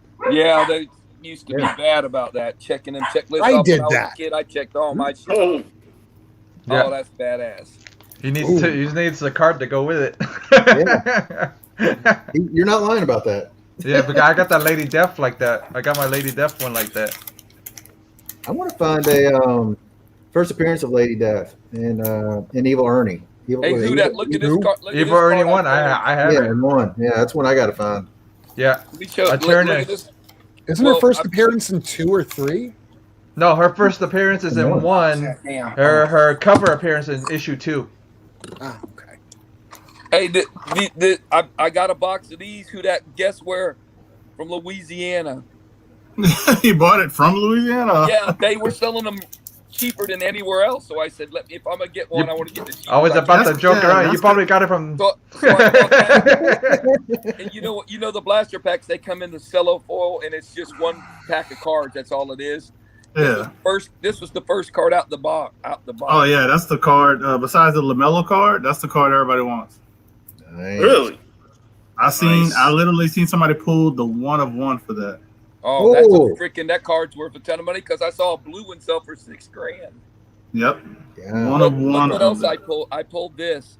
What is that? LaMelo signature? Because he's the only one that's a redemption. Yep, it's LaMelo Redemption, Orange Ice. Why is it $6,000? No, that. Are there like 30 of them out there? I have no idea what. It's a number. The LeBron one he's talking about is a numbered. It's so it is like so many out there. Yeah. Yeah. Okay. That makes And more I don't sense. know when he'll sign this or how long to take it. So I thought about just selling the redemption card. It's a 48 point too. Well, he's out on injury, so he probably signing now. Yeah, he might be. He might be out for the rest of the year. Well, if they're able to make the playoffs, then he'll come back. Hey, all that came out of one pack. Out of that one pack. That blaster? I mean, that hanger? Yeah, out of the hanger, and so did this. How did that, dude? You got you got your money's worth. That I mean, That's your my money's pack worth. right there. Hey, Wiseman came out of there too. Oh yeah, you did. Like I'm- you don't even buy anymore. Just like Yeah, I'm not buying no more. Saban Lee came out. you knocked it out of the and park. Jeez. I don't know if Patrick Williams is any good, but it's a silver. He's a rookie. I mean, Yeah, he's a rookie. you don't know what's gonna happen with these this Really, rookie yeah. class. Yeah. I You know, always honestly. keep all the rookies. Sell them and fill in your runs. Well, you can't sell them now because they're not good right now.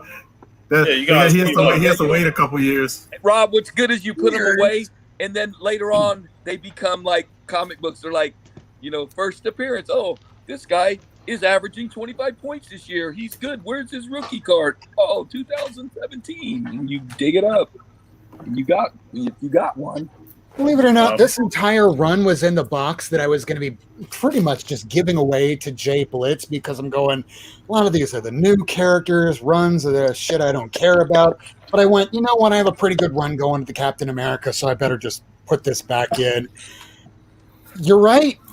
Because a lot of these things just came out in like the last 3, 5, 10 years, and now you just don't know. $3, $100. Exactly. Never know, man. That's You like never know the first appearance of Silk. I remember I brought that off the rack, because I was collecting Spider-Man then. I'm still collecting Spider-Man, but like 2-3 years later, next thing you know, that book is blowing up. It's rising up in price. Yeah, I got it at you remember I picked it up at TampaCon with you guys. I picked up a first appearance of Silk at TampaCon with you guys. Look at too. X-Men 4 Omega Red. Yeah. I picked it That up. one I Like, still you don't got it graded and understand. sold it for $330. How is that a $50 book? There had to have been a million of those made, a literal million or more. It had to have been. That's not even a joke. That's accurate. Mm-hmm. There were probably times people were using that as packing paper. Jeff, you had that first appearance of Spider-Gwen, right? Yeah. Yeah, I remember the first Spider-Gwen you had. You should see how high that book's gone up. Yeah. That book was hot when it first came out. Yeah. It's up to $1,600 now for a 9.8. Yeah. It's crazy. Sell today. I'll wait. I remember right as the pandemic was starting, we were trying to figure out whether or not this was the black copy, and whether or not the black copy was the one that was the error print or something. And then I started getting, "Hey, will you sell that? Can you sell it?" I'm like, "I don't sell," and even if I did, I wouldn't even know how much this is going for. Yeah, now you know. Is that the black background? It is. Then you got the good one. Yeah. CBCS is the only one that notates it on their flyer, though. I mean, not according to the Key Collector app, because they're now showing the regular covers going for about the same as that one. Because that one's now gone down, and I don't get it anymore. Yeah. Mm-hmm. Oh man, it's crazy how the fluctuation of the market. Robin Hood gets her own movie or something at some point. Love this character. They did Robin Hood, but it wasn't a female. If it is, it's going to be Nottingham first now. Such a great character. Yeah. Zetascope. I always heard good things about some of the Zetascope books, but most people look at it as some naughty covers. More so than because a lot of the guys that do it are Eric Basaluda, that's known for doing butt covers. You know what I mean? So, and then Mike Crone, this guy. Yay, somebody else likes Robin Hood. Yes. Mike Crone that does covers like this, so you know what I mean? They're all known for doing covers like this. Yeah. I'll tell you a really good one from Zetascope is Cinderella Serial Killer Princess. Oh yeah, I've seen that one. It was a really good run. I really enjoyed that. But they pretty much just take the fairy tales and stuff and just flip it, tell different stories. Mm-hmm. Oh, there's a new one. There's a new one out where it's I think what was it, a rabbit and a bull or an ox or something like that. They're something or another, and then they're like detectives or something like that, and it's a Zetascope book. Gotta look it up. Yeah. Because I know there was a group of comic collectors that reviewed Zetascope, and they enjoyed the stories, Yeah. And a lot of people always like, "Oh, Zetascope, that's all those sexy covers and stuff like that, and then the nude covers." But there's actually good stories. Same thing with Vampy. Yeah, a lot of people with cover buyers and not reader. You know what I mean? Yeah. So there is a little mini movie for Robin Hood on YouTube. I think it's about a 10 to 15 minute movie. It was really good. I think it's called Robin Hood, I Love New York. It was a really good little read. Or a really good little coming back, watch. Jace.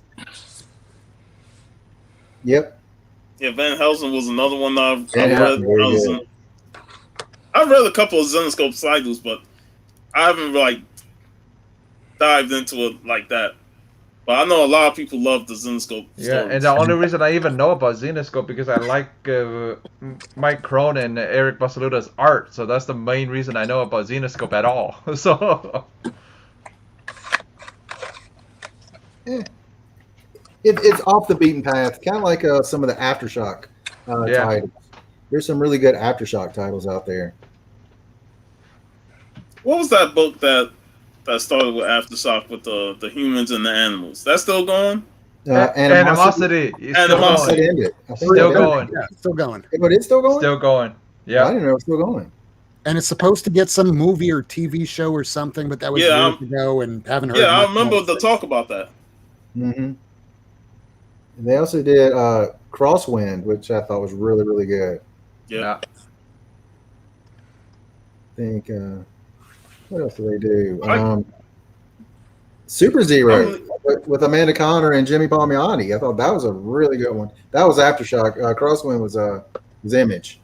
But they were talking about getting things set up for a TV show for that. But yeah, we'll see. been 3 years now, so probably not.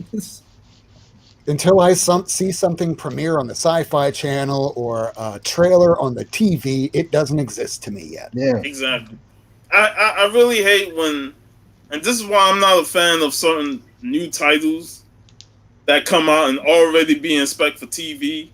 You know, like most of Malar stuff, because they got the Netflix deal, so automatically you already know it's going to be a TV show on Netflix because it's got Netflix on the back of the freaking cover.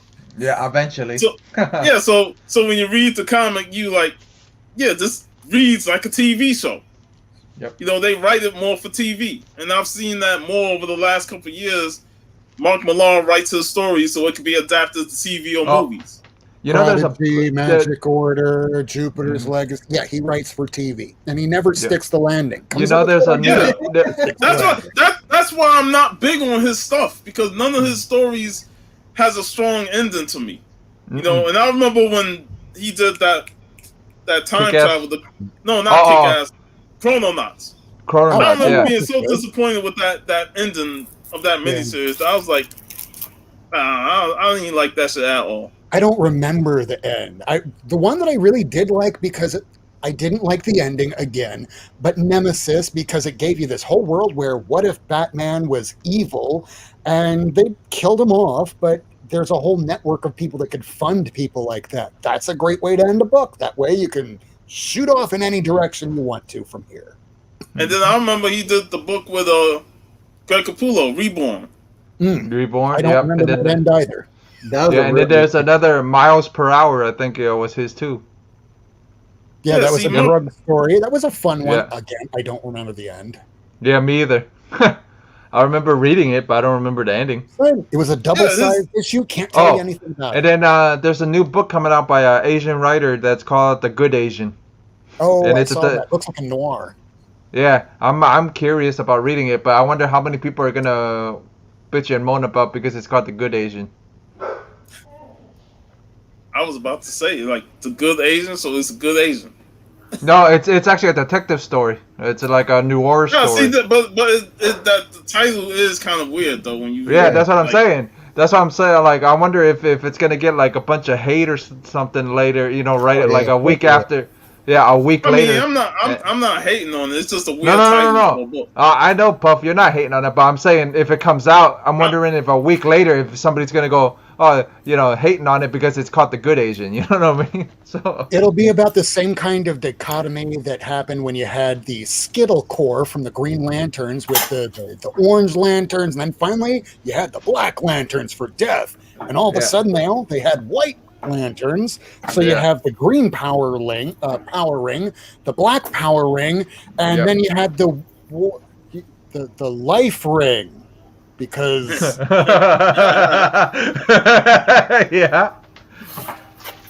there's just too many colors in the spectrum. Yeah. Steve comes back, I'll open it. Oh. Steve comes back, I'll open it. Found these at Walmart. Yep. Well, let me see how much you're selling for on eBay before I just do that. I can actually buy a comic book with the price of these cards. I know it's gonna be hard for me to even try and attempt to get back in the cards, so I'm not gonna. Hey, Steve, who that got something to say? Well, he may or he may not. We're not sure. Yeah, we're not sure yet. What do you mean? I need to see this now. Shit. No, I gotta. I'm trying to look it up. It's pending. Yeah, it's pending. It might be it might go on eBay. Let's see how much these packs are going. Oh, they're not going for expensive. There you go again. We gotta go to eBay. That's what we don't want to hear when we go to the comic shop. Well, I want to make sure. I'm about to just. I bought these because at the Premier League. Oh, the soccer. Those go for a lot. Oh no, I just looked them up. 16. Oh, those aren't the Prisms. These are the Prisms, but I just looked at them. Yeah, you can get them for $18. Oh, those are 2021s. I was thinking the ones with that dude, that one guy. Mbappe, yeah. Mbappe. All right, let's open it up. See what I got. Why don't you go open it? You got the Mbappe I ain't one. gonna know 2021. Yeah, let's see if we can pronounce any names. that are not American. He just made it a $200 pack to worthless. It'll be okay. Goodbye. And then he pulls out a $5,000 card. All right. Only name I might know. Mitchell. There you go. Mitchell. My last name. There we go. Oh, Norwood. Man, we getting okay. All right. That means you ain't getting good players. Yep. Yeah, you can tell. Jack Stevens. Hey, the rookie card. Somebody sounds like you want to hang out with, but he Not might not be buying. You don't want to watch him play soccer. Mr. Nelson. Wife would be calling. I don't know any of these opened the people. pack, did you? Yeah, she probably did. Ben Johnson. There we go. Got names we know. That means they're not good. Yeah, if you know the name, they they're might not American be good. Daniel. So he might be good. Pundits. I'm just gonna guess. I know Pulsic's one you want to get. I think Pulsic. Oh, I know this guy has to be good. His last name is Jesus. And his first name is biblical too. Gabriel Jesus. But the closer your name is to John Smith, probably the not as good a player you're going to be. If you have 27 consonants in a row, you're probably going to be a superstar. This guy has 4 names. Best card in here, probably. Andrew, Frank. And it looks like he's dancing. Dancing with the ball, so you know it's good. Man, you got a lot of rookies. That might be a new reality show, Dancing with the Ball. Well, yeah, I do have a lot of rookies in here. He's Shit, definitely everyone I've dancing. seen's been a rookie almost. He's dosey-doing. This guy, he's probably good because I don't know his first or last name. Starts with an E, is Z, and then K. I don't know. Etoile. Yeah, here we go. We got some color. Red, green, and red. Nelson. But is it numbered? That's about to look right now. No, it's not. Is this one of I those? want to go party in the lower 9th ward. Yeah, this is short print. Oh, this is the red, white, and blue. I guess red, white, and blue. Ooh. Oh, cow. Jack. He in the O'Connell. defensive stance. None of these are numbers, so I don't Looks think like he'd be good in a fight. I'll yelling say at somebody. I okay. said, go over there. No. I'm going to kick your ass unless you go over there.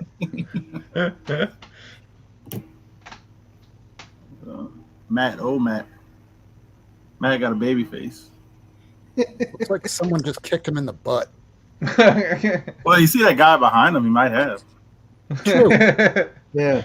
He's going to fall down and act like he's paralyzed and crippled for life, and then immediately get back up and start running as soon as they bring out the little yellow card. Oh, like most Raul basketball players. Jimenez, Scorers Club. He looks Guess like he that- does score a lot. Okay. You know. How you doing? Good. You know, Bibiani. That's our soccer moment of the day, or Yeah, like the Europeans will call it, football of the day. We have no idea who these players are, so if you do and they're worth something, let me know, because I'm not going to research them. You know who might actually know who these people are, and I'm surprised all to hell that he's into cards. Steve Aoki. DJ Steve Aoki is a card person. Oh yeah, he was in it's this shop called Coffee something and Cards. They were doing a break, and he was live with them while they were breaking some cards for him, and he was like talking about soccer and all kind of other stuff. And I was like, I don't know. I don't know what he's talking about, but hey. As a personality, he's a really nice guy. As a performer, he's fantastic. As a DJ, he's good. But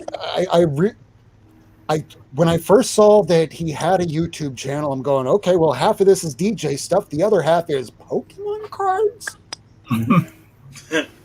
So I clicked on one of them. It was live, and it went for 5 hours. He's not a, Damn. well, I kind of like cards here and there, and I just got into it. No, he's been into it like since he was about yay high. Yep. It blew my got mind when comic I found books. that he was into comics. Yeah, and he got comics. Awesome. That's what threw me. Yeah. And he got his own comic now. He had his own comic. Yep. Yeah. I got issue 1 in San Diego. They were giving them out. Mm-hmm. I was like, wait, is that the same Steve Aoki I watched that documentary about? The one where his dad owned a hibachi place that he's going, well, my dad is the most famous person in the country that's from Japan. Well, I have to live up to be even more famous than him. And he is now, but he still thinks that he has to become like more famous than his dad. Yep. Meanwhile, I'm like, I know who you are. I couldn't tell you what your dad's name is. If you put a gun to my head, had a suitcase of money, and an Amazing Fantasy 15, I could not tell you his name. I'd I holler know all who kinds Steve of shit is. out, though. Believe that. I'd be like, hey, Google. Hey Siri. Alexa. Yeah. Wait a minute. I just counted of the slabs I have here of Raoul's. 41. 40. Jeez. 41. I just picked up another batch today. Oh yeah. The box. That box is. I got 3 of those boxes you saw today of his. Oh, okay. So he gonna be happy come next Saturday. Yeah, that's why he can't wait to come to get these damn books. Mm-hmm. He don't even know what these grades are. Yeah, he don't need. We can No, unveil maybe not all gonna his watch. books live on Yeah. Sean's show. He don't even need to buy any books next week. All the damn graded books that came back. It's gonna be fun next week, man. Yeah. Either Cookie's trunk's gonna be filled with graded books, or either Raul's trunk's gonna be filled with graded books. Just tell him to bring a suitcase. I'm telling you, he said he was gonna bring a slab box. I'm like, man, you better bring quite a damn few of them damn things. 2 slab boxes. Damn, 41 slabs. Mm. And that's only 1 box. I think Steve's still got like 2 more No, that's boxes over 3 there. boxes. That's all of them. That's all of them. Okay. Hey, Steve. So what shops do we plan on hitting up next week? Well, There's one out in Ocala. the little con in Ocala will probably be the first one we hit, and then on our way back we'll hit the ones close by here. And if you want to go to Urban Legends, Oh yeah, cause I know Jace wants to hit Urban Legends. Man. yeah. Did you see the post on the Wonder Woman that he posted?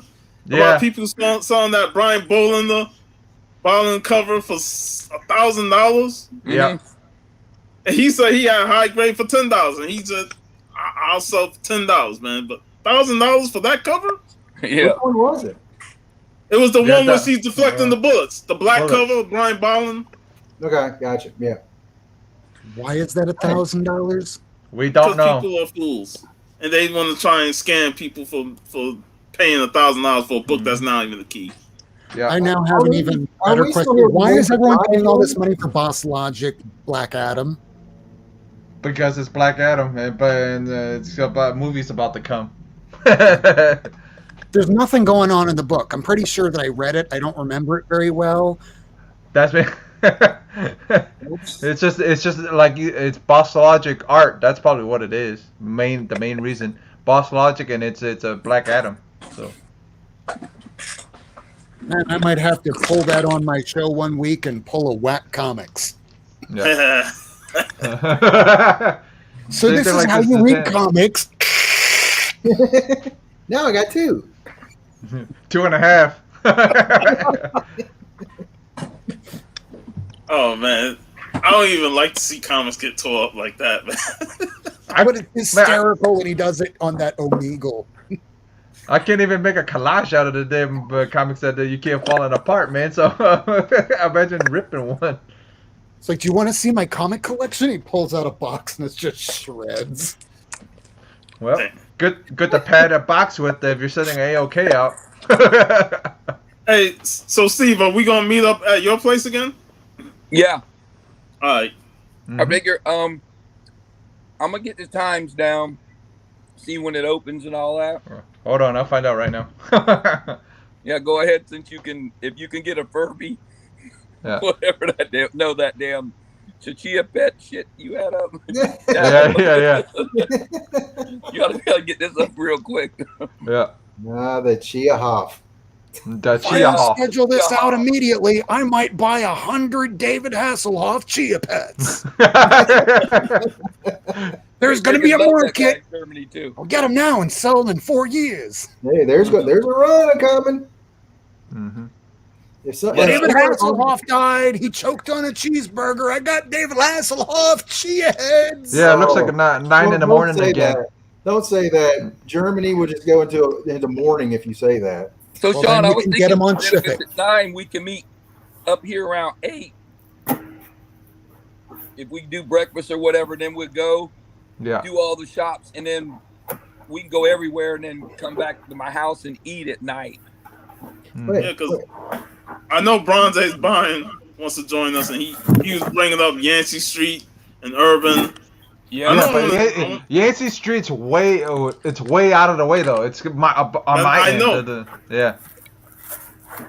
That's the only issue. And we'll see what time we got, because we Yeah, might not stay in but Brick City long.